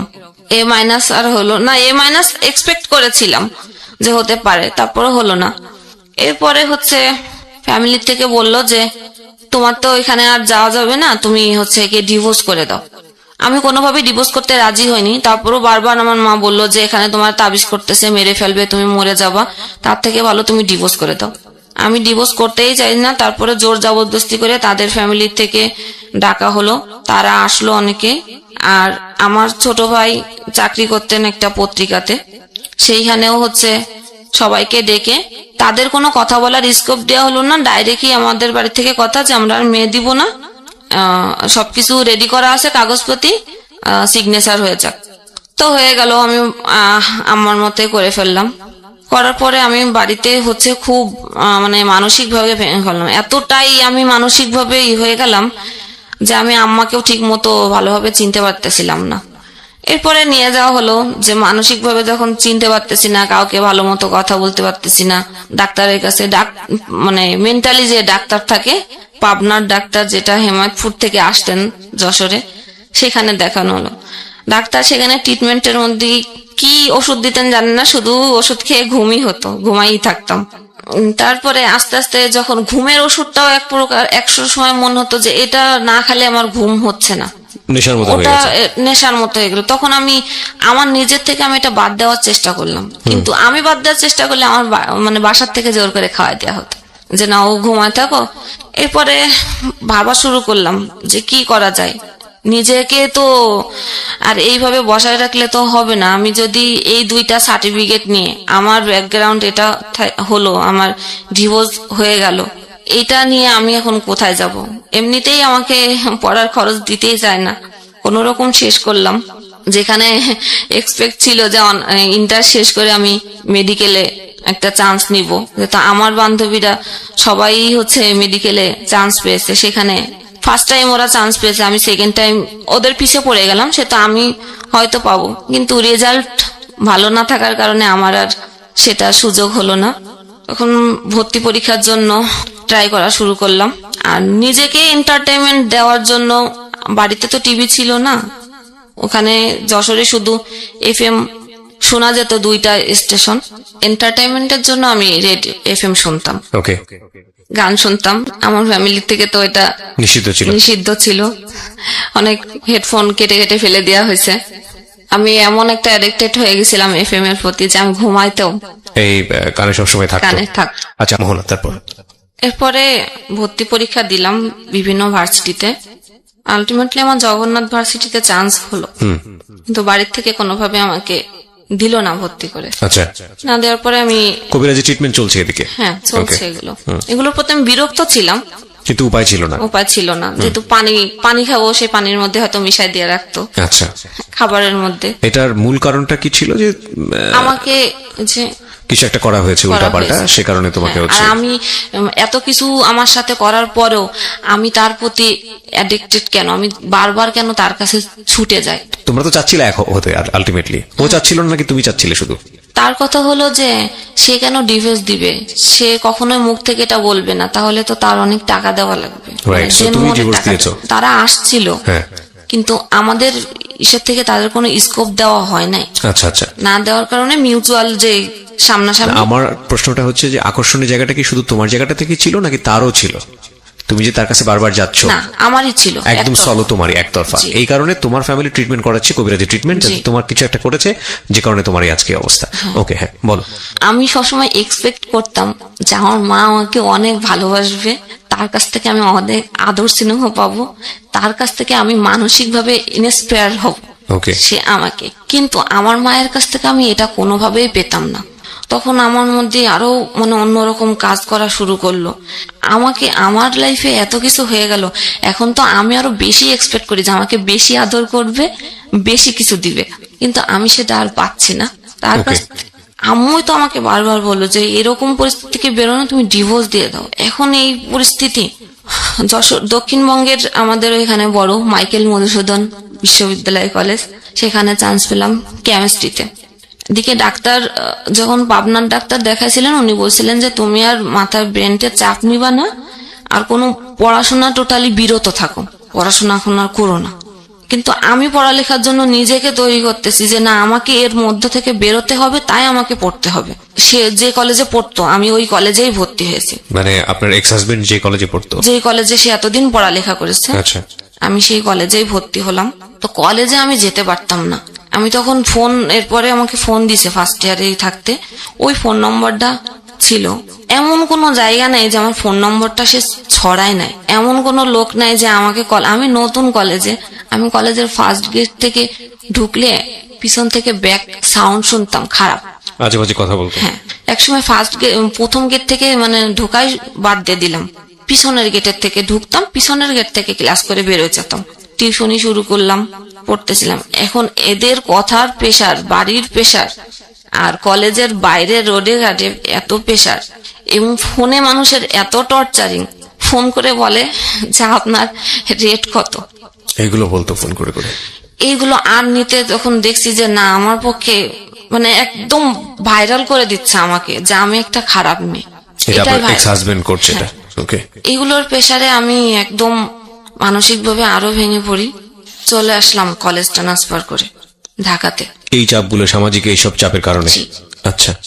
তখন সেকেন্ড ইয়ার শেষ করেই আমি মিরপুরে চলে আসি, বাংলা কলেজে ট্রান্সফার হয়ে। আমার বড় ভাই থাকতেন তো ঢাকাতে, তার কাছেই আসলাম। আসার পর একটা কিন্ডার গার্ডেনে ঢুকলাম। কিন্ডার গার্ডেনে আসলে বেতন কত তো জানেন, 2,000 টাকার বেশি দেয় না। ওখান থেকে 2টা টিউশনি, ইনকাম ছিল 4,000 মাসে। ভাইয়াকে দিতে হতো ঘর ভাড়া 2,500, খাবারের জন্য 1,500। সে আমাকে ফ্রি খাওয়াবে না। জি, আপন ভাই, বড় ভাই, আমার থেকে 10 বছর সিনিয়র। কদিন পরে শুরু হলো যে ভাবির দিক থেকে আমার জন্য খরচ বেশি হয়ে যায়, খাওয়াতে পারবে না, এখানে এটা করে কেন তোমার বোন, ওখানে ওটা। আমাকে ডিরেক্টলি বলে না, আমার ভাবির সাথে আমার কোনো তর্ক হয় নাই, কিন্তু ভাইয়ের সঙ্গে হচ্ছে, ভাইয়ের সাথে বলে। ভাই এবার ওইটা ফোন দিয়ে আম্মাকে বলে, আম্মা ফোন করে আমাকে, কথা ঘুরে আমার কাছে আসে। আচ্ছা আচ্ছা। আমার কথা হলো যে আমি তো অবুঝ না, আমি তো বুঝি, আমাকে বলো যে এটা এই সমস্যা, তুমি এটা এভাবে করো না, এটা এইভাবে করো, শেষ। এত ডাইভার্ট করে সে কথা। এক সময় ভাবি একদিন দেখি কান্না করতেছে বিকেল বেলা। কি হয়েছে ভাবি তোমার? কিছুই বলে না। রাত্রে এসে মানে ভাইয়ার সাথে সেই গ্যাঞ্জাম। পরে আম্মু আমাকে ফোন দিয়ে বলে যে তুমি আলাদা হয়ে যাও। কেন, কি হলো? যে তোমাকে খাওয়াতে পারবে না, তোমার ভাইয়ের সংসারে অশান্তি হচ্ছে তোমার জন্য। আচ্ছা আচ্ছা। ঠিক আছে। আমাকে বই কেনার জন্য আমার খালাতো ভাই আমাকে টাকা দিয়েছিলেন 2000। তো আমি আর বই না কিনে ওই সময় হাড়ি পাতিল চাল টাল যা লাগে ওগুলো কিনে নিয়ে আসছি। ওইগুলো কিনে নিয়ে আসার পরে সে সন্ধ্যের সময় আসলো, রোজা, সেদিন সেকেন্ড রোজা। ভাইয়া সন্ধ্যের সময় আলাদা হয়ে গেলাম একদিন, সে একদিনে কোনো খোঁজ নিল না, তার রুমের সাথেই রুম, সে খোঁজ নিল না যে আমার বোন যে আলাদা হয়ে গেল, সে কি রান্না করলো কি খেলো, কোনো কথা নেই। সন্ধ্যের সময় এসে বলতেছে যে আমাকে টাকা দে। আমি টাকা দিব মানে আমি টাকা কোথায় পাবো? সে আমাকে ওই টাকা চাওয়ার জন্য যে কথা বললাম, সে আমাকে এত মার মারলো। ছোট ভাই? আমার বড় ভাই, যে যে তার সাথে খায়। তো ঘরে আলনা ছিল, আলনা ভেঙে ওই কাঠ দিয়েই আমাকে মারলো। এই কানে এমন একটা থাবা মারলো যে কানের পর্দাই ফেটে গেছে। ও আর কি বলতেছে এরপরে আমি আর কিছুই শুনতে পাচ্ছি না, কারণ এক কান তো বন্ধ হয়ে যায়, আরেক কানও বন্ধ হয়ে গেছে, দুই কানে আর কিছু শুনতে পারতেছি না। ও তো আমাকে মারতেছেই। আমি মানে একদম মানে শুনতে না পারলে আমি কি রিয়াক্ট করব? আমি আর রিয়াক্ট করতে পারছি না। মারটার খেলাম। ঘর যেভাবে মানে টাকা খোঁজার জন্য একটা মানুষের ঘরে ডাকাতি করলে ঘরের যে অবস্থা করে, ও সে অবস্থা করছে ঘর। আচ্ছা। এবার ছোট ভাই তো তারাবি পড়তে গেছে, ও এসে দেখে যে ঘরের এই অবস্থা। কি হয়েছে বললাম, টাকা চাইছে, আমি দিইনি দেখে আমার সাথে এই বিহেভ। পরে আম্মাকে ফোন দিল। আম্মা আসলেন ঢাকা থেকে, এই যশোর থেকে ঢাকায় আসলেন, কিন্তু আম্মা কোনো রিয়াক্ট আর করলেন না যে কেন করলো এই। ডাক্তার তখন দেখলাম কানের থেকে ব্লিডিং হচ্ছে। ব্লিডিং হওয়ার পরে বুঝলাম যে আমি কেন শুনতে পাচ্ছি না। এরপরে ডাক্তার দেখালাম পিজিতে। কান দেখে বলেছিল যে আর মানে পর্দা জোড়া লাগবে না, কিন্তু লেগে গেছে কোনো কারণে। ওখান থেকে এবার আমাদের বলা হলো যে বাসা চেঞ্জ করে চলে যেতে। তা আমার এক কলিগ আমাকে বাসা দিলেন, বললো যে মেয়ে কলিগ, ওনার বাসা বললো ছোট একটা রুম আছে, তুমি আমার বাসাতেই থাকো, সমস্যা নেই। থাকলাম এখানে। এবার ওইখান থেকে চাকরিও চেঞ্জ করে আমি মিরপুরেই চলে আসলাম, দারুসালাম থানার এদিকে চাকরি। এখানেও আরেকটা স্কুলেই আসলাম। 4th ইয়ার পরীক্ষা শেষ হলো। তো আম্মু বললো যে অনেকদিন তো থাকছিস, আয়। মানে আমার মার কথা হলো যে আমি মা, আমি সন্তানের মানে ভালোর জন্য করতেছি, যা করতেছি এটাই রাইট, তোমার কথা বলার কোনো স্কোপ নেই, বা আমার যে কি ইচ্ছা এরকম কোনো ইচ্ছা প্রকাশ করার মতো জায়গা নেই। আচ্ছা। তখন আবার সেই একই ওই রকম নোংরা কথা টুকটাক বলেই। আমি ওই নোংরা কথাগুলো আমি কখনো মানে করতে পারি না। ওই যাওয়ার পরে একই অবস্থা। এরপরে আমার একদিন রাগ হলো, আমি তাকে বলেই বসলাম যে আমার যে ডিভোর্স হলো, আমাকে তো কিছু টাকা দিয়েছিল, মানে কাবিনের যে টাকা। এখন তো যখন আমি এই কথাটা বলি তখন 2013 সাল, আমার ডিভোর্স হয়েছে 2007 সালে। তা এত বছর আমার টাকা তো আমার মা আমার কাছ থেকে বলেই বলছিল, কিন্তু টাকাটা আমার হাতে দেয় নাই, তাদের কাছে দিছেন। আমাকে বললো যে তোমার ওই টাকাটা নিয়ে আমি ঘর তৈরি করতেছি, আর তোমাকে একটা মানে ডিপোজিট করে দেবো তোমার ভবিষ্যতের জন্য। কত টাকা ছিল? 65,000 টাকা দিছিলেন। আচ্ছা। আমার মা সেটা দিয়ে ঘর তুলছেন, তোলার পরে ভাড়া তার মতো সে চলে। আমার জন্য কোনো ডিপিএস করে নাই সেটা আমি জানি না, কারণ আমি মাকে বিশ্বাস করছি। তখন তার কাছে আমি টাকা চেলাম, সে সেম আমার মাথা নষ্ট হয়ে গেছে। ওই রিয়াকশন থেকে আমি পাগল হয়ে গেছি। আবার ওইখানে দৌড়লেন, তারা বলছে হ্যাঁ পাগল টাগল হয়ে গেছে, আর হচ্ছে সেটাও না, ওই পাগল মাথা একটু নষ্ট হয়েছে সেটার কারণ হলো যে তার অন্য কারোর সাথে অ্যাফেয়ার আছে, সেই কারণে সে টাকা চাচ্ছে, এই কবিরাজি ট্রিটমেন্ট। জি। আমি আমার মাকে হাজার বোঝানোর চেষ্টা করেছি যে আমার কারোর সাথে অ্যাফেয়ার নেই। যদি সেটাই হতো তা আমি ঢাকা শহরে তো এত কয় বছর পার করে আসলাম, আমি তো অনেক কিছু করতে পারতাম, আমি সেটা করি নাই কখনো। সে শুনলো না। এক প্রকার রাগ করেই আমি বলেছিলাম তাহলে আমার টাকাগুলো আমাকে ফিরাই দাও, এবং এই যে কত বছর আমাকে এই টাকাগুলো রাখছো সেটা লাভ সহই আমাকে দেওয়া লাগবে। এটা যখন বলার পরে সে কি করলো, আমার মাথা তো নষ্ট হয়ে গেছে, সে বাড়ি থেকে চলে গেল। আমার মা রাগ করে যে আমার বিভিন্ন আত্মীয় স্বজনের কাছে যে বললো, এবং কবিরাজের কাছে তো আগে গেছেই, বলেছে যে আপনাকে টাকার জন্য আপনার মেয়ে আপনাকে মেরেও ফেলতে পারে। আমার মার মনে ভয় ঢুকে গেল। ও মাথা যখন খারাপ হয়ে গেছে তখন মনে সত্যি সত্যি হচ্ছে আমাকে মেরে ফেলতে পারে। সে আমার থেকে দূরে থাকে, রান্নাঘরে খায়। আমাকে কখনো একবারের জন্য আমার মা বলে না যে আমি তো খাচ্ছি, তুই তো এই ঘরে আসিস, আয় আমার সাথে মানে বসে খা। ভালো মন্দ রান্না হচ্ছে, পোলাও রান্না হচ্ছে, মাংস রান্না হচ্ছে, আমাকে কেউ বলে না একবার খেতে। ওর বলার স্টাইল অনেক বেশি হেসে হেসে বলে, এবং আমি খুব ভালোভাবে খেয়াল করছিলাম এটা এক একজনের ধরন। এই হাসিটা কি আসলেই হাসি? এই হাসিটা আসলে কান্না, অভিমান, কষ্ট, কিংবা যদি বলেন রাগ, দুঃখ, যাই বলি না কেন আসলে এক্সপ্লেইন হয় না, আপনারা নিজের জায়গা থেকে বুঝে নেবেন। হ্যাঁ বলেন তারপর। তো আমি সবসময় ভাবতাম যে মায়ের কাছ থেকে ভালোবাসা পাবো যেখানে, সেখানে আমার সাথে এরকম একটাবারও তার কি কখনো আমার জন্য ফিল হচ্ছে না, কষ্ট হচ্ছে না? আমার মার একটা কথা, আমি 50 টাকা তোমাকে দিতে পারবো না, তোমার কাজ তুমি করে নিয়ে তোমার জীবন আমি কোথা থেকে দেব?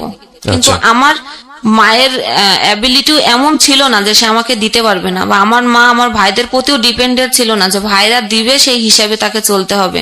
ওকে। আমাদের বাড়ি হচ্ছে যশোরেই 2 তলা বাড়ি, নিচে ফ্ল্যাট ভাড়া দেওয়া। দোতলা বাড়ি আপনাদের? হ্যাঁ। তারপর ওই এইরকম অবস্থা? নিচে ফ্ল্যাট ভাড়া দেওয়া, 2 পাশে 3 শেড ঘর করা, সেখানে ভাড়া দেওয়া। এবং আমার ভাইয়াও টাকা দেয় আম্মুকে। আমার আম্মার একার খরচ তো আর আসলে অত লাগে না, সে কি আমাকে পারে না দিতে? কিন্তু সে আমি চাইলে দিচ্ছে না, কিন্তু আমি দেখতেছি যে কবিরাজের বাসায় 5,000, 6,000, 10,000ও যদি লাগে, ইভেন যদি তার ধার করাও লাগে, সেটা সে দিয়ে আসছে অন্ধবিশ্বাস থেকে। হ্যাঁ, ধার করেও সে টাকা দিয়ে আসছে। তখন আমি রাগ করে চলে গেলাম। আমি প্রথম ফার্স্ট আমার চাচা বাড়িতে।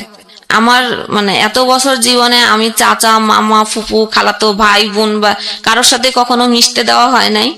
ভাই বোনের যে কি সম্পর্ক, কি টান, বা এক জায়গা হলে কত মানে মানুষ উপভোগ করে আনন্দ, সেটা কখনো করি নাই। তো গেলাম, সেখান থেকে খোঁজ পেল আমার খালু, বললো যে তুই আমাদের বাড়িতে বাসায় আয়, তো কি হয়েছে দেখি। ওখানে যে থাকার পরে সেই একই অবস্থা। আম্মু খালু এগুলো বিশ্বাস করে না, কিন্তু খালামণিকে আম্মু চুপি চুপি ওই জিনিসগুলো দিয়ে আসে যে ঠিক আছে তোর এখানে আছে, তুই এগুলো খাওয়াস ওকে, পানি টানি এগুলো। আমি একদিন ফলো করলাম যে আমার মা যে জিনিসগুলো আমাকে বাসায় খাওয়াতো, সে জিনিসগুলো আমি খালার বাসায় ওই যে ময়লার ঝুড়িতে আমি দেখতে পেলাম। তখন আমার জিনিসটা খারাপ লাগলো যে এইখানেও আমি আসছি, এখানেও এই অবস্থা, তাহলে এখানে থাকা যাবে না। তারপরে খালা আমাকে একটা কথা বলছিল, ওইটা আমার বেশি হার্ট করছিল, যে বাবা নাই তো অসহায়, এই কারণে রাখছি, মা কি করবে। তা আসলে অসহায় জিনিসটা আমাকে হার্ট করছে। ফাইনালি আমি আবার বাড়িতে গেলাম আম্মুর কাছেই। আম্মা তো বাসা থেকে আমাকে দেখেই বললেন যে ও যদি এই বাসায় থাকে, আমি এই বাসায় থাকবো না। শীতকাল, সন্ধ্যের সময় সে চলে যাচ্ছে আমাকে দেখে, সন্ধ্যের সময় আসছি। তা আমার এত শীত, আম্মা চলে যাবে ঘরের থেকে, দরকার নাই, ঠিক আছে আমি বাইরে থাকতেছি। আমি সারা রাত শীতের মধ্যে, সোয়েটার নেই, কোনো কিছু নেই, আমি সারা রাত সিঁড়িতে বসে থাকলাম। আমার মা ঘরে ঠিকই ঘুমালেন লেপের মধ্যে। সেখানে ভাইয়াকে ফোন দিলেন ঢাকায়, যে ওর তো মাথা খারাপ হয়ে গেছে, এখন কি করবি কর, ও তো আমাকে মেরেই ফেলবে। আমি অমুককে দেখাইছিলাম, সেখানে এই কথা বলছে, তুই আয়। ভাইয়া ওই রাত্রেই রওনা দিল ঢাকা থেকে। আসলো সকালবেলা, এসে দেখে যে আমি দাঁড়ায় আছি উঠানে। তো মানুষজন ডেকে বলল যে দেখেন, একটা সুস্থ মস্তিষ্কের লোক কখনো এই শীতের মধ্যে সারা রাত কি বাইরে থাকতে পারে? না। তাহলে বোঝেন সবাই যে আমার মা যেটা বলে সেটা রাইট কিনা, যে ও আসলে তাহলে পাগল হয়ে গেছে। তাই আমি পাগল হয়ে গেছি। আম্মাকে ওই সময় ও কি করলো, ব্যাগটা গুছাই নে পাঠাই দিল কোথায়। আমি আমার মার পিছ পিছ দৌড়াইছিলাম রাস্তা, যে তুমি যেও না, আমি তোমাকে কখনো মারবো না, আমি এটা করতে আসি নাই, আমি মারতে চাই নাই, আমি কেন মারবো, তুমি তো আমার মা, আমি তোমাকে কেন মারতে যাব। সে আমার কোনো কথা শুনল না, চলে গেল। বাসায় থাকলাম। বড় ভাইয়ের এখানে আসলেন ঢাকাতে। এখান থেকে কি বুদ্ধি পেয়ে গেছে, আমি বাড়িতেই একাই, কোনো চাল না, কোনো কিছু না, কোনো কিছু রেখে যায়নি, খাবার কোনো কিছু, রইছি আমি একা। আমার ছোট ভাই আমাকে অনেক মারলো, যে তোর জন্য আমার মা এই বাড়িতে থাকতে পারে নাই, তোকে এই বাড়িতে আর থাকতে দিব না। তাহলে আমি কোথায় যাব সেটা জানি না, তুই কোথায় যাবি, কোথায় যে থাকবি, তুই কি খারাপ জায়গাও যদি চলে যাস, সেটাও আমাদের দেখার দায়িত্ব না। তারপরে পাশের বাড়ি থেকে একটা ছেলে এসে ও বলল যে থাকবে, ও থাকুক, আপনি মানে কিছু করেন না। আমার কাছ থেকে ফোন ছিল, ফোনও নিয়ে নেওয়া হলো। আমার কাছে একটা টাকা, কিছু টাকা ছিল, সেটাও নিয়ে নিল, গেল। ছোট ভাইয়া চলে গেল আবার ঢাকাতে। ও যে পৌঁছাইছে আর বড় ভাইয়া আবার হয়তো রওনা দিছে, আমি জানি না, যেহেতু আমার কাছে ফোন নাই, কোনো কিছু আমি জানি না। সকাল ভোরবেলা দরজা নক করছে, তারপরে খুলে দেখি যে ভাইয়া, বড় ভাইয়া এসে আমাকে রড দিয়ে অনেক মারলো। লোহার একটা রড ছিল, সারা শরীরে রক্ত জামা। কি আমাকে কেন মারতেছো? তো টাকা চাইছো, একটা ছেলের সাথে সম্পর্ক, প্ল্যান করে আসছি আমি, এগুলো চাকরি টাকরি ছেড়ে দিয়ে প্ল্যান করে বাড়িতে আসছি যে টাকা পয়সা নিয়ে আমি চলে যাব। তা আমি টাকা চাইছি, ভালো কথা, টাকা নিয়ে নেয় না। টাকা মা ছিল না বাসায়, মা চলে গেছে, তুই হচ্ছে টাকা চুরি করছিস। আমি টাকা চুরি করছি? কত টাকা? 50,000 টাকা। আমি চুরি করছি? আমি চুরি করলে আমি ঘরে কেন? রাইট। আমি চুরি করলে তো আমি নিয়ে চলে যেতাম, তাহলে আমি কেন? আমি যদি প্ল্যান করে থাকতাম কারোর সাথেই চলে যেতাম, তাহলে তো আমার উপযুক্ত সময় ছিল যে বাড়িতে কেউ নাই, আমি তো নিয়ে চলে যেতাম। যখন সে আমার কোনো কথাই শোনে নাই, প্রচুর আমাকে মারলো এবং বাইরে থেকে তালা লাগা চলে গেল। যে আমার আব্বুর একটা ফ্রেন্ড ছিল পাশে, তাকে ডেকে আনলো। আনার পরে তাকে বললো যে আম্মা বলছে যে ও হচ্ছে ঘরে সোনা গহনা ছিল, সেগুলো চুরি করে পাস করছে, আর 50,000 টাকা ছিল, সে টাকা ও পাস করে দিছে। তা আমি বলছি এটা কে বলছে? বলছে মা বলছে। আমি বলছি আম্মা বলছে? আমার বিশ্বাস হয় না, কারণ আমি এত বছর, সে আমাকে মানুষ করছে, আমি চোর কি আমার হাত টাকা নেওয়ার অভ্যাস আছে কিনা একমাত্র সেই ব্যক্তি আমাকে বলতে পারবে যে আমি কেমন। তা আমার মা যদি বলে থাকে যে আমি চুরি করছি, তাহলে আমি বাড়ি থেকে হচ্ছে গিয়ে চলে যাব। তা বলছে ঠিক আছে, আম্মাকে ফোন দিচ্ছি। আর প্রতিবেশী যারা যে কাকু, তারা বসাই আমার সামনে। তা আমি কাকুর কাছে রিকোয়েস্ট করছি যে আমার তো মারতে মারতে জায়গা রাখে নাই, তো তারপরও আমি মানে বাড়ি ছেড়ে যাই না। যদি আমার মা আমাকে এই কথা বলে যে আমি চুরি করছি, তাহলে আমি আজকে এখনই এই মুহূর্তে আমি চলে যাব, কারণ আমার আর বলার কোনো ভাষা নেই, এর কোনো উত্তর আমার কাছে জানা নাই। ফোন দিল, লাউডে দিল। হ্যাঁ, আমার মা ওই পাশ থেকে বলছে যে আমার ঘরে 50,000 টাকা ছিল, ও চুরি করছে, গহনা ছিল 5 ভরি, সেটা ও নিছে। আমি আর কোনো রিয়াক্ট করলাম না, বললাম আচ্ছা কাকু ঠিক আছে। কাপড় চুপড় নিলাম, বাট আমার সার্টিফিকেট গুলো কেড়ে নেওয়া হলো। আমার ভাই আমার সার্টিফিকেট গুলো কেড়ে নিল, দিল না। আমি সার্টিফিকেটের জন্য ওয়েট করতেছিলাম যে কখন দেয় ওটা। কোথাও যে করব কিছু করে, সেটার জন্য আমার সার্টিফিকেটের প্রয়োজন আছে। তারপরে বাড়িতে থাকতে দিল না, বের করে দিল ওই সময়। যে আমি ওই কাকু আমাকে নিয়ে গেলো যে আমার বাসায় থাক, দেখি তোর মাকে বোঝাতে পারি কিনা। কাকুর বাসায় থাকলাম 14 দিন। আমার মা ঢাকা থেকে। এই ভাসমান জীবনের পরিণতি আসলে শেষ পর্যন্ত কোথায় গিয়ে দাঁড়ায়, সেটা একটা প্রশ্নই বটে। তবে বিরতির সময় তারপর হ্যাঁ, সে কাকুর বাসায় 14 দিন থাকার পরও আম্মু আর মানলো না, বললো যে ও থাকলে কোনোভাবে আমি বাড়িতে থাকবো না। তা অনেকভাবে বললো যে আপনার মেয়ে, এটা তো ছেলে না, নিজের মেয়ে। হ্যাঁ, ছেলে হলে একটা জায়গায় যে রাত কাটাতে পারছে, যে কোনো কাজ করতে, এটা তো আপনার মেয়ে, ও তো চাইলেও পারবে না কোথাও যে কাজ করতে, বা আপনি কেন এটা বুঝতেছেন না? তাই কোনো কথাই সে শুনলো না। যাক, আমি ঠিক করলাম তাহলে আমি কোথায় যাব।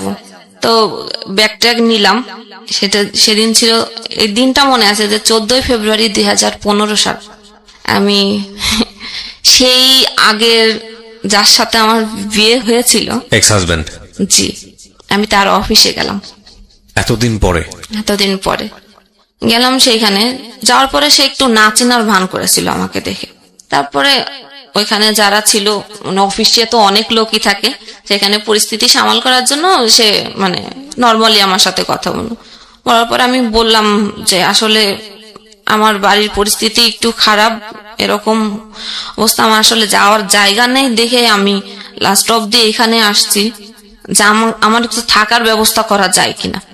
সে তখন তার কলিগের বাসায় আমাকে কিছুদিন রাখার পরে একটা এনজিওতে লোক নিচ্ছিলেন, সেখানে আমাকে পাঠানো মানে কলিগের বাসায় 1 মাস রাখার পরে একটা বাসা নিয়ে দেয়। সেই বাসাতে সে আসতেন বলতে তার যখন ট্রেনিং থাকতেন, এর মধ্যে সে কিন্তু বিয়ে করছে। তার একটা ছেলে সন্তানও আছে। আচ্ছা, এটার পরেও আমি যখন মানে গেলাম, সে আমাকে ওই মুহূর্তে আমার মুখের সামনে সে আমাকে ফিরাই দেয় নাই। সে কলিগের বাসায় 1 মাস রাখার পরে বাসা নিছে।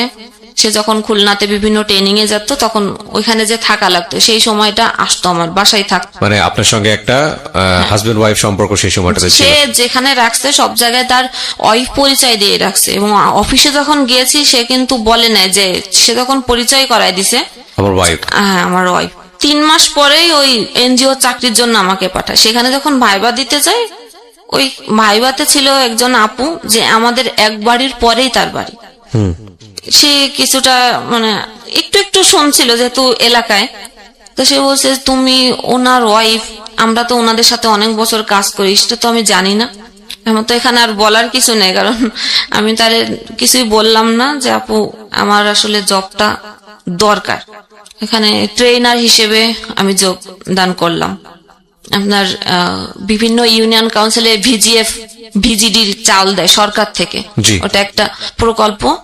সেখানে স্যালারি আমার 5,000 টাকা ছিল। কিন্তু সে যে আমাকে ওই চাকরিটা দিয়ে আস্তে আস্তে যে দূরে সরায় দেওয়ার জন্য করছে, সেটা আমি বুঝি নাই। ওই কয় মাস সে আমাকে খরচ টরচ দিছে, বাসা ভাড়া দিছে, খাবার খরচ মানে সবই দিছে। এটুকুই বা করে কে? হ্যাঁ, তাই না? না করলেও তো পারতো। রাইট। এটা করার পরে আর এবং ওই চাকরিতে ঢোকার সময় হচ্ছে 10,000 টাকা দিতে হয় জামানত। এখন অনেক মেম্বার, 10 টাকা করে হলেও অনেক টাকা হয়ে যায়। একা যখন টাকা তোলা হতো 4 লাখ 5 লাখ করে টাকা হতো। এই কারণে জামানত হচ্ছে দেওয়া। 10,000 টাকা সে নিজেই দিল জামানত হিসেবে। এরপরে আর যোগাযোগ যখন করে না, তখন আমি বাসাতে মানুষের কাছে কি জবাবদিহিতা করবো? যে কাউন্সিলরকে আমাকে দিয়ে আসছে সেখানেও তো সে একই পরিচয় দিয়ে আসছে। আমি তো কাউকেই জবাব দিবে না যে তোমার হাজবেন্ড কোথায়, কেন আসে না। কোন একটা ডাউট আছে, এটা তো মানুষ বোঝে, যে মাসের পর মাস আসে না, ফোন দেয় না, খোঁজ নেয় না, নিশ্চয়ই কোনো সমস্যা আছে। আমি আর কিছু বলতাম না। এরপরে আমি চাকরিটা ছেড়ে দিলাম। এত কথা উত্তর না দিতে পেরে? হ্যাঁ। আচ্ছা, যেখানে থাকবো না ওই মুহূর্তে আর চাকরি নাই। আসলাম কোনো রিলেটিভ না, যেহেতু কোনো রিলেটিভের বাসায় আমি যাওয়ার মতো পরিস্থিতি নাই। শুধু একটা রিলেটিভের বাসায় একদিন গেছিলাম থাকার জন্য 1 রাত, আমার ফুপু বাসায়। ফুপু বোন আমাকে, ওই যে চোর, এজন্য সে আমাকে বটিনে কোপাতে গেছিল যে এই মুহূর্তে বাড়ি থেকে বেরোয় যা, তো এখান থেকেও চুরি করতে পারিস। কি অসহনীয় জীবন, কি অসহনীয় জীবন। অথচ সে আমার বোনটা আমার থেকে কিন্তু ছোট। এরপরে আসলাম আমাদের বাড়িতে। আপনি বলছেন এতগুলো ঘটনা ঘটে গেছে আপনার জীবনে, আপনি কাঁদছেন না? মানে আপনি কি পাথর হয়ে গেছেন শোকে? সহ্য করতে করতে এখন আর চোখে পানি আসে না। আমি প্রতি মুহূর্তে যুদ্ধ করছি যে আমাকে উত্তরণ করতে হবে, কিন্তু একটা জিনিস এর মধ্যে শুধু মাথায় কাজ করতো, যে আমাকে পড়ালেখা শেষ করতে হবে। এটা খেয়াল রাখবেন একটু, ওর গল্পটা কোথায় গিয়ে দাঁড়ায়। হ্যাঁ, তারপর? এরপর আমাদের বাড়িতে দীর্ঘদিন ভাড়া ছিল। উনাদের সাথে কোনো এক প্রকারে ওইখানে যে রাস্তা আমার দেখা, ওনারা ওইদিকে বাড়ি করছেন ওই গ্রামে। উনাদের বাড়িতে যে আমি থাকি 1 মাস, উনারা অনেক ভালো। 1 মাস থাকছি, আমার আম্মার সাথে তাদের প্রতিনিয়ত দেখা হতো, কিন্তু তারা কখনোই কোনো সময় বলে না যে আপনার মেয়ে আমাদের বাড়িতে আছে। বরং তারা আরো জিজ্ঞেস করতো যে ও কেমন আছে, আপনার মেয়ে কোথায়। বলতো ও আছে, ঢাকায় আছে। কিন্তু তারা তো জানতো যে আমার বাসায় আছে। তো আপনার সাথে যোগাযোগ হয় না?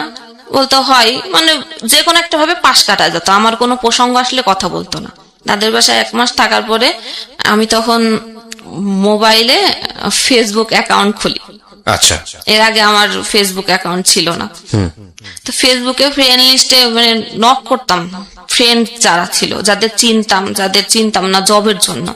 ফাইনালি একজন আমাকে বলল যে হ্যাঁ জব দিতে পারি, শর্ত আছে। কি শর্ত? টেক এন্ড গিভ, যেটা এখন চলে, সবাই জানে যে টেক এন্ড গিভ কি। তো আমি সেই মুহূর্তে ভাবলাম যে আমি কখনো এত কষ্ট ফেস করছি, কখনো এইরকম কোন নোংরা জিনিস আমার মাথায় কাজ করে নাই, কিন্তু আমাকে তো জবের এখন দরকার। তখন আমি মানে রাজি হলাম, কিন্তু আমার মনে ছিল যে আমি জবটা নিব, তারপরে আমি তাকে টেকনিক্যালি অ্যাভয়েড করে যাব, এরকম কোনো ইচ্ছে, মানে আমি তার সাথে 2 নম্বরই করবো, এটা এরকম একটা ইচ্ছে। আচ্ছা। ফাইনালি আমি আবার ঢাকায় আসলাম। তো যেদিন আমি মানে ঢাকায় আসছি সবকিছু নিয়ে, আমি ঢাকায় এসে কোথায় থাকবো, কোথায় উঠবো আমি নিজেও জানি না। রাত্রে রওনা দিলাম। অন্য সময় আমাদের ওদিকে হচ্ছে ফেরি পার হতে হয়, নদী ঘাট পার হতে হয়, অনেক জ্যাম থাকে। রাত্রে রওনা দিলে সকালে ফেরিতে ওঠে। ওদিন কোনো জ্যাম নাই, পুরো এসে রাত 2টার সময় নামাই দিছে কলাবাগান। এখন আমি কোথায় যাব? ওখানে মনে হয় সম্ভবত স্কয়ার হাসপাতাল। আমি হাসপাতালেই বসে বসে ভাবতেছি যে এখন আমি কি করব। আমাকে তো যে জবের জন্য আমাকে ডাকছে ওইখানে আমার ইন্টারভিউ দিতে যেতে হবে। ফোন টিপছি আর ভাবছি যে কি করব। ফোন টিপতে টিপতে একটা ভাইয়ার নাম্বার চোখে পড়লো। আমার বান্ধবীর বিয়েতে যে পরিচয় হয়েছিল বরযাত্রীর, ওইখান থেকে আমি তার নাম্বার নিয়েছিলাম। সে আমার নাম্বার জানে না, যে আমি ঢাকায় থাকি, কখনো যদি ঢাকায় যাও দেখা করো, এরকম।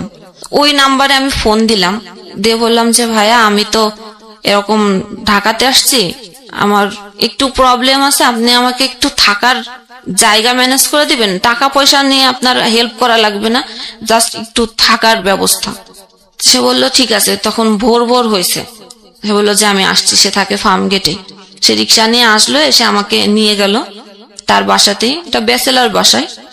ব্যাগ রেখে আমি ফ্রেশ ট্রেশ হয়ে আমি গেলাম জবের ইন্টারভিউ দিতে, টেকনিক্যাল। ওখানে যাওয়ার পরে বলল যে আপনি কালকের থেকে জয়েন করেন। আচ্ছা, জবটা হয়ে গেল, যেহেতু যার লিঙ্কে আমি আসছি, ওখানে যে ম্যানেজার ছিলেন ওটা ওনার বন্ধু ছিলেন। তা আমি যথারীতি চাকরি করছি, ওনার সাথে আমি আর দেখা করি না। মানে কন্ডিশন ছিল জব হওয়ার পরে আপনি এই রিলেশনশিপে যাবেন। ওকে, আমি আর দেখা করি না। উনি বারবারই হচ্ছে আমাকে নক করতেই থাকে। এরকম করে প্রায় 6-7 মাস পার হয়ে গেছে জবে। অফিসেও যেতেন, আমার ওই অফিসে এই করতেন। আর এদিকে ওই ভাই আমাকে হোস্টেল ঠিক করে দিলেন, হোস্টেলেই উঠলাম। একদিনের পরিচয়, আমাকে চেনেও না, আমার বাড়ি কোথায় সে জানে না। সে আমাকে হেল্প করলো। হচ্ছে জব ভালোভাবে চলছিল। ওটা প্রেশার দেয়া শুরু করলো। যখন ফোন রিসিভ না শুরু করলাম, তখন আমার ম্যানেজারকে ফোন দিত, ফোন ধরে না কেন। আচ্ছা, ম্যানেজার আমাকে ডেকে জিজ্ঞেস করে তুমি কেন ফোন ধরো না, ওটা না তোমার ভাই? হ্যাঁ আমার ভাই। আমি তো জানি যে সে হচ্ছে কি, কিন্তু তার কাছে প্রকাশ করতে পারতাম না। একদিন বাধ্য হয়ে আমার ম্যানেজার স্যার খুবই ভালো ছিলেন, যে মেয়েদেরকে যথাযথ সে সম্মান দিতেন। আচ্ছা, তা আমি বললাম যে আসলে উনি আপনার বন্ধু, আমি আপনাকে সত্য কথাই বলি যে এরকম একটা সিচুয়েশনে আমি পড়ছি। এখন সে তো রীতিমতো আমাকে এই করতেছে, এবং সে আমি যে ঢাকায় আসবো তিনি আগের থেকে আমার জন্য বাসা ঠিক করেছিলেন, কিন্তু আমি জানি না। এবং সে সেখানে বাসা ঠিক করার পরে সেই 6-7 মাস পরে এসে বলে যে আমি তো বাসা ঠিক করেছিলাম, যখন ফোন ধরি না, যখন দেখছে যে না আমি তাকে অ্যাভয়েড করতেছি, তখন বলতেছে যে এই 6-7 মাসের বাসা ভাড়া আমাকে দিতে হবে। আচ্ছা, আমি কেন দিব বাসা ভাড়া? যে তুমি তো না করো নাই। আমি আসছি কি আর কখন আসবে সেটা তো আপনি জানতেন, তাহলে আপনি কেন আমাকে না জানায় বাসা কেন ঠিক করলেন? আমি তো আপনাকে একবারও বলিনি যে আমার জন্য বাসা ঠিক করেন আপনি। এই বাসার টাকার হ্যাম্পার আমার পরে দিতেই আছে, এবং যার বাসা হচ্ছে নিচে সে স্থানীয় একজন লোক, সে নাকি তাকে হুমকি দিচ্ছে এই সে করবো টাকা না দিলে। আমার ম্যানেজারকে জানালাম, ম্যানেজার বললো যে তুমি টেনশন করো না, আমি এটা হ্যান্ডেল করতেছি, যেহেতু ও আমার ফ্রেন্ড তো আমি এটা হ্যান্ডেল করতেছি। যখন আমার ম্যানেজারকে দিয়েও তার কোনো কাজ হলো না, তখন বলে যে অফিসে লোক পাঠাবো, এই করব, রাস্তাঘাটে অনেক কিছু করব। একটু ভয় পেতাম।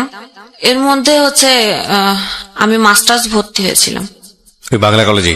না, আমি যখন ওই যে এনজিওতে ভর্তি এই চাকরিতে ঢুকলাম, তখন আমার মাস্টার্স এর ভর্তির ডেট আসলো। আচ্ছা, তখন আমি জানতাম না যে আমি ভর্তি হতে পারবো না, মানুষের কাছে টাকা ধার নিয়ে আমি ভর্তি হয়েছি। এর মধ্যে তো ভর্তি ওইখানে ঢাকায় চলে আসছে জবের জন্য। যশোরে ভর্তি? যশোরে ভর্তি। আচ্ছা, আসলাম এখন পরীক্ষা দিতে। পরীক্ষার সময় সে এরকম শুরু করলো। আমি আমার ম্যানেজারকে বারবার বলছি যে আমি তাহলে চাকরি ছেড়ে দিই, এরকম যখন সমস্যা হচ্ছে।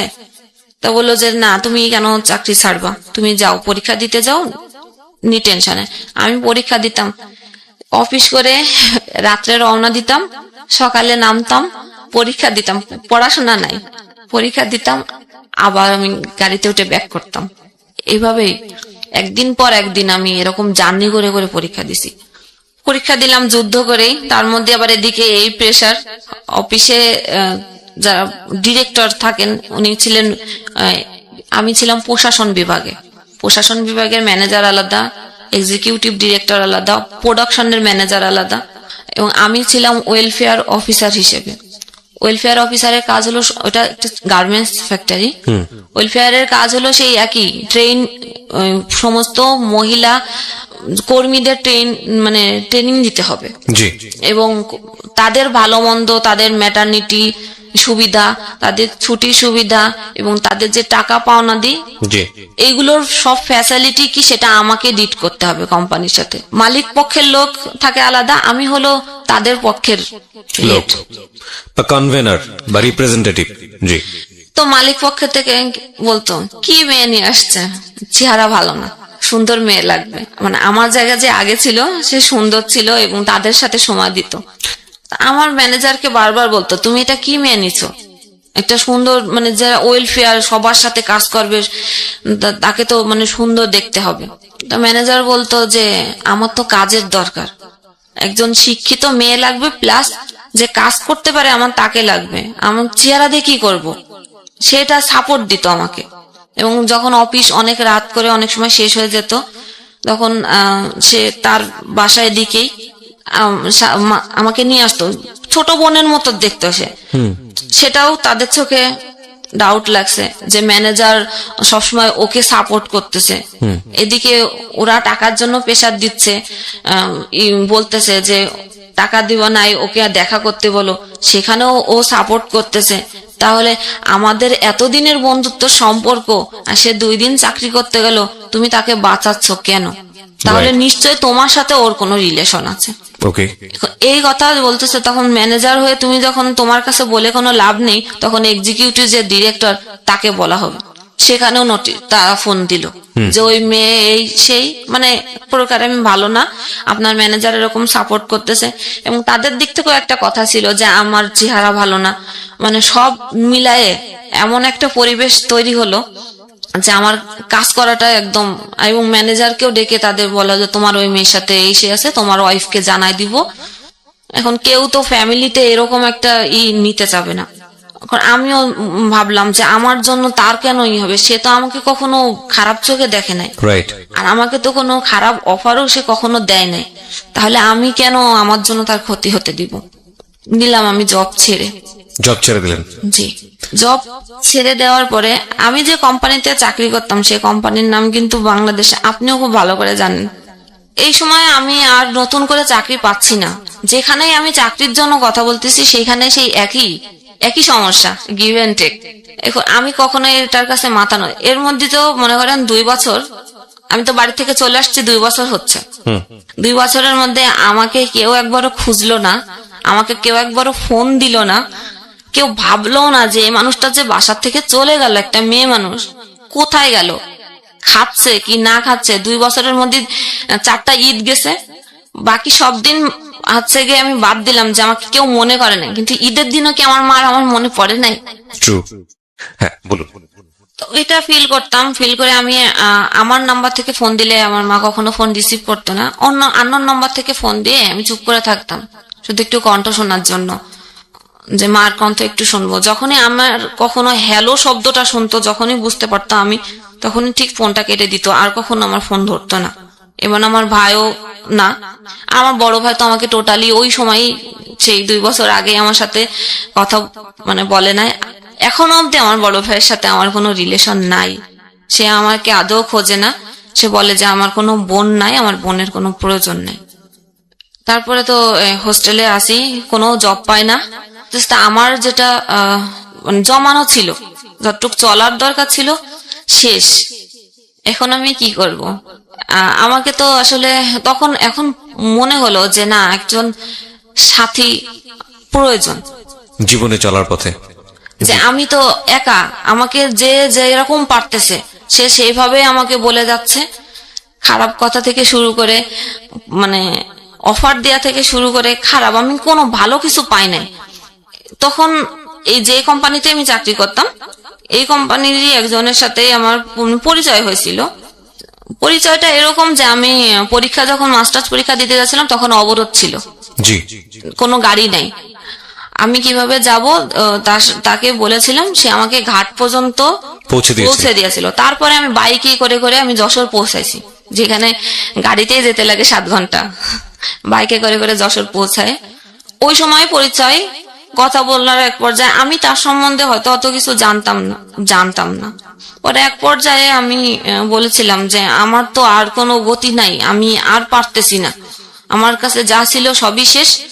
আপনি মানে প্রেম আমি বলবো না, কারণ 1 মাসের কথা, 1 মাসে কারোর সম্পর্কে প্রেম হয়ে যায় কারোর সাথে, এটা আমি বলবো না।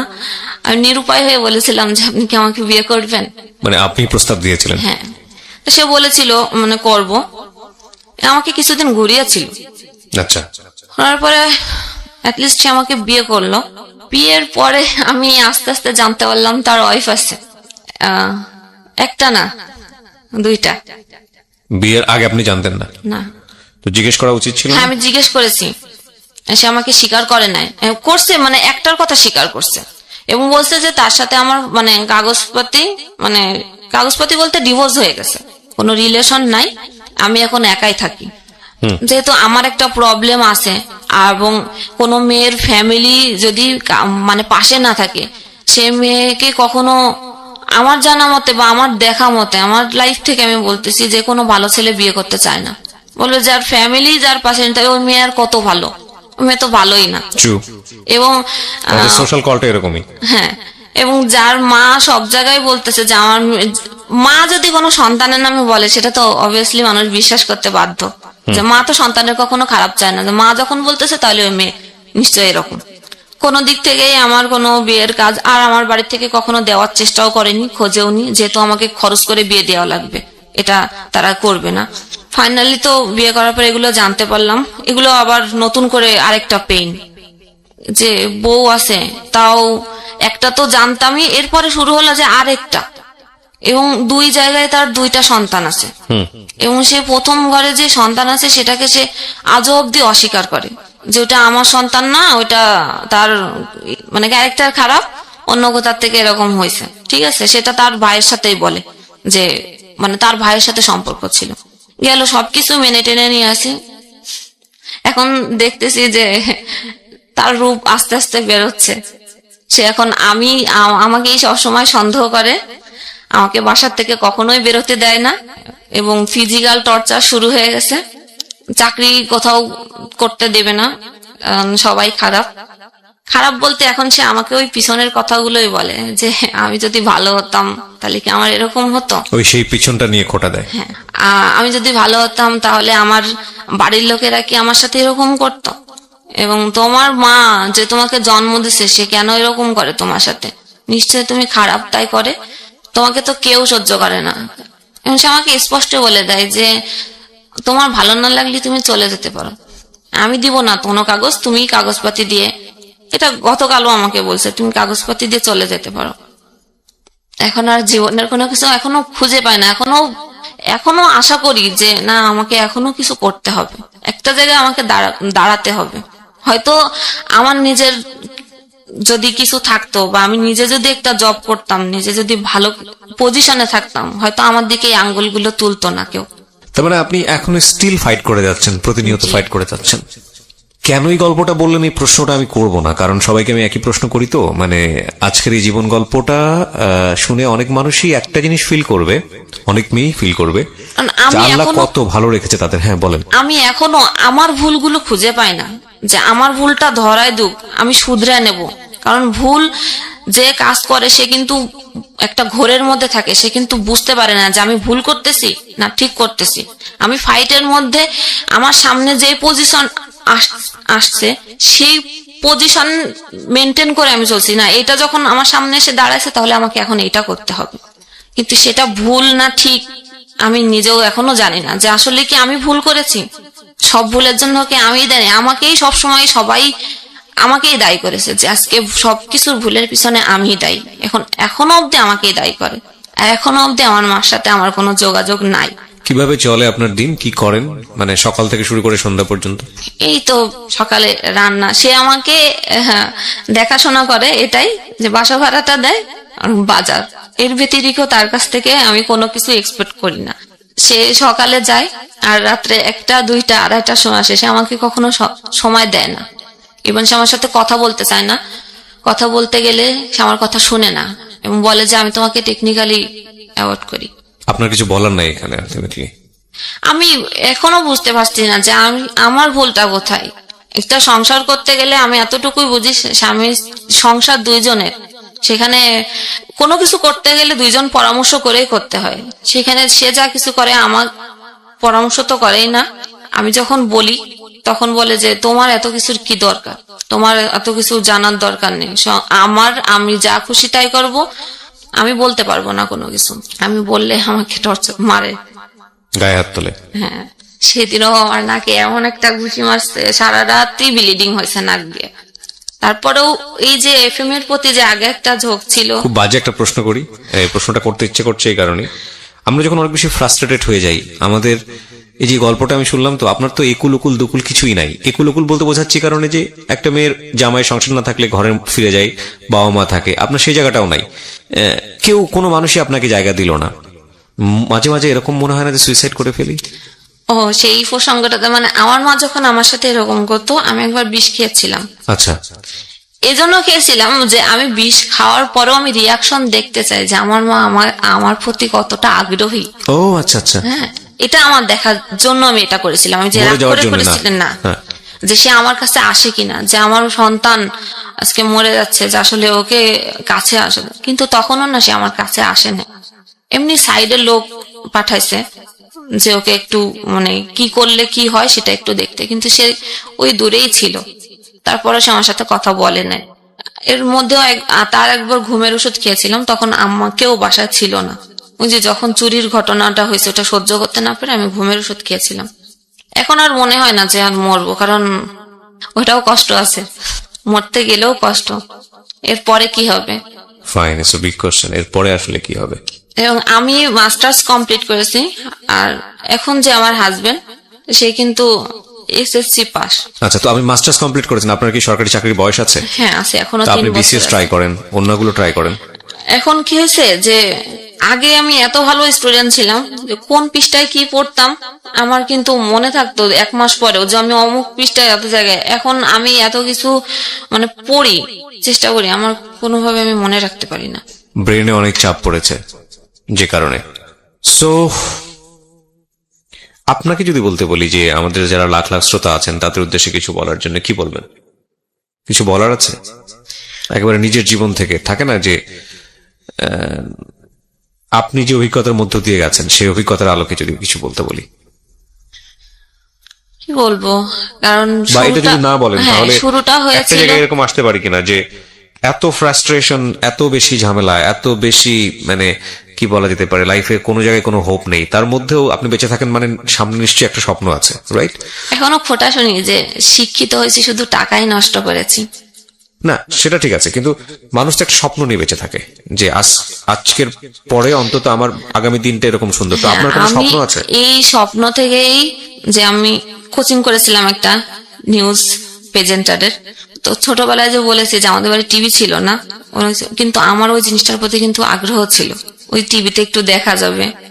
আমি নিজেকে ভাবতাম মাঝে মাঝে যে ওইখানে কি আমাকে কখনো দেখা যাবে, এটা আমি ভাবতাম। চুরি করে আমি টিভি দেখতে যেতাম, এটার জন্য অনেক মার খেয়েছি, কিন্তু এতদিনে সম্ভব হয় নাই, এই পজিশনে থেকে আমি পারি নাই। হয়তোবা সেটা হবেও না, কিন্তু একটা সংসারের স্বপ্ন থাকে না একটা মেয়ে, যে একটা ছিমছাম সংসার, একটা বাচ্চা কাচ্চা। বাচ্চা কাচ্চা, সেখানে আমার একটু প্রবলেম ধরা পড়ছে, আমার ব্লাডে প্রবলেম আছে। মানে এটা কি ডাক্তার বলে দিয়েছে যে হবেই না? এরকম হবে না, না ট্রাই করলে হবে, কিন্তু সে তো আমাকে ট্রিটমেন্ট করার জন্য আগ্রহী না। আমি তো এখন জব করি না, আমি এই মুহূর্তে আমাকে ট্রিটমেন্ট করার জন্য আমি কোথায় টাকা পাবো? আর সে যে টাকাটা দেয় এইভাবে, মানে কোন রকম পেটে ভাতে একটা মানুষের জীবন থাকে, এরকমই, এর বেশি কিছু এক্সপেক্ট করা যায় না। সুন্দর জীবন বলতে আসলে কি বোঝায় না? আপনি আপনাকে সবকিছু মনে করেন, আপনার এই পাস্ট নাই, মেয়ে সবসময় হচ্ছে চায় যে আমার স্বামী সন্তান নিয়ে আমি হ্যাপি থাকবো এবং অনেক বেশি টাকা হবে, এটা মানে কোনো মেয়ে প্রথমে স্বপ্ন দেখে না যে অনেক বেশি টাকা হবে, কিন্তু সবাই একটা শান্তি চায়, শান্তি সুখ নিয়ে, মানে মোটা ভাত খেয়েও যেন আমি সুখে থাকি। মার সাথে লাস্ট কবে দেখা হয়েছে? কত বছর আগে? মার সাথে দেখা হয়েছে, আমি গেছিলাম ফেব্রুয়ারিতে গিয়েছিলাম, এই ফেব্রুয়ারি। কথা বলেনি? আমি গেলে বাসা থেকে চলে যায়, সামনে আসে না? এই আসে ওই একই কথা, এখনো সে একই কথা। তুই পাগল? আমি সো তোমার না আসাটাই বেটার এখানে। এই হচ্ছে আমাদের আজকের জীবন গল্প। এবং আমি আসলে শেষে এসে কিছুই বলতে পারছি না এই কারণে যে আজকের এই জীবন গল্প থেকে আসলে লেসনটা কি, লেসনটা একটা অদ্ভুত লেসন আছে। সেটা হলো ওর বাবা মরে যাওয়ার পর থেকে আজ পর্যন্ত ওর জীবনে কোনো সুখ স্মৃতি নাই, এবং প্রত্যেকটা জায়গাতে ও যে পরিমাণ ঘাত প্রতিঘাতের শিকার হয়েছে, কষ্টের শিকার হয়েছে, যেই পরিমাণ পেইনের মধ্য দিয়ে গেছে, তারপরেও একটা সুন্দর জীবনের স্বপ্ন দেখে এবং ও বেঁচে থাকতে চায়। ওর একটা কাজ দরকার, মানুষের কাছ থেকে ভালোবাসা চায়। দেখেন, একটা মানুষের মা বেঁচে থাকার পরে যদি সেই মা তাকে না লাভ না করে, এবং ভাই আছে তারা যদি খোঁজ না নেয়, জামাই আছে তারা শুধুমাত্র বেঁচে থাকার জন্য যতটুকু দরকার ছিল ততটুকুই দিয়েছে, এর বেশি কিছু দেয়নি, তারপরেও যদি একটা মানুষ বেঁচে থাকতে পারে সুন্দর ভবিষ্যতের জন্য, তাহলে আপনি যতটা কষ্টেই থাকেন না কেন, যতটা প্রবলেমের মধ্যেই থাকেন না কেন, আপনার মনে হয় একটা সুন্দর জীবনের স্বপ্ন দেখা উচিত। আমি বরং আজকের এই গল্পটা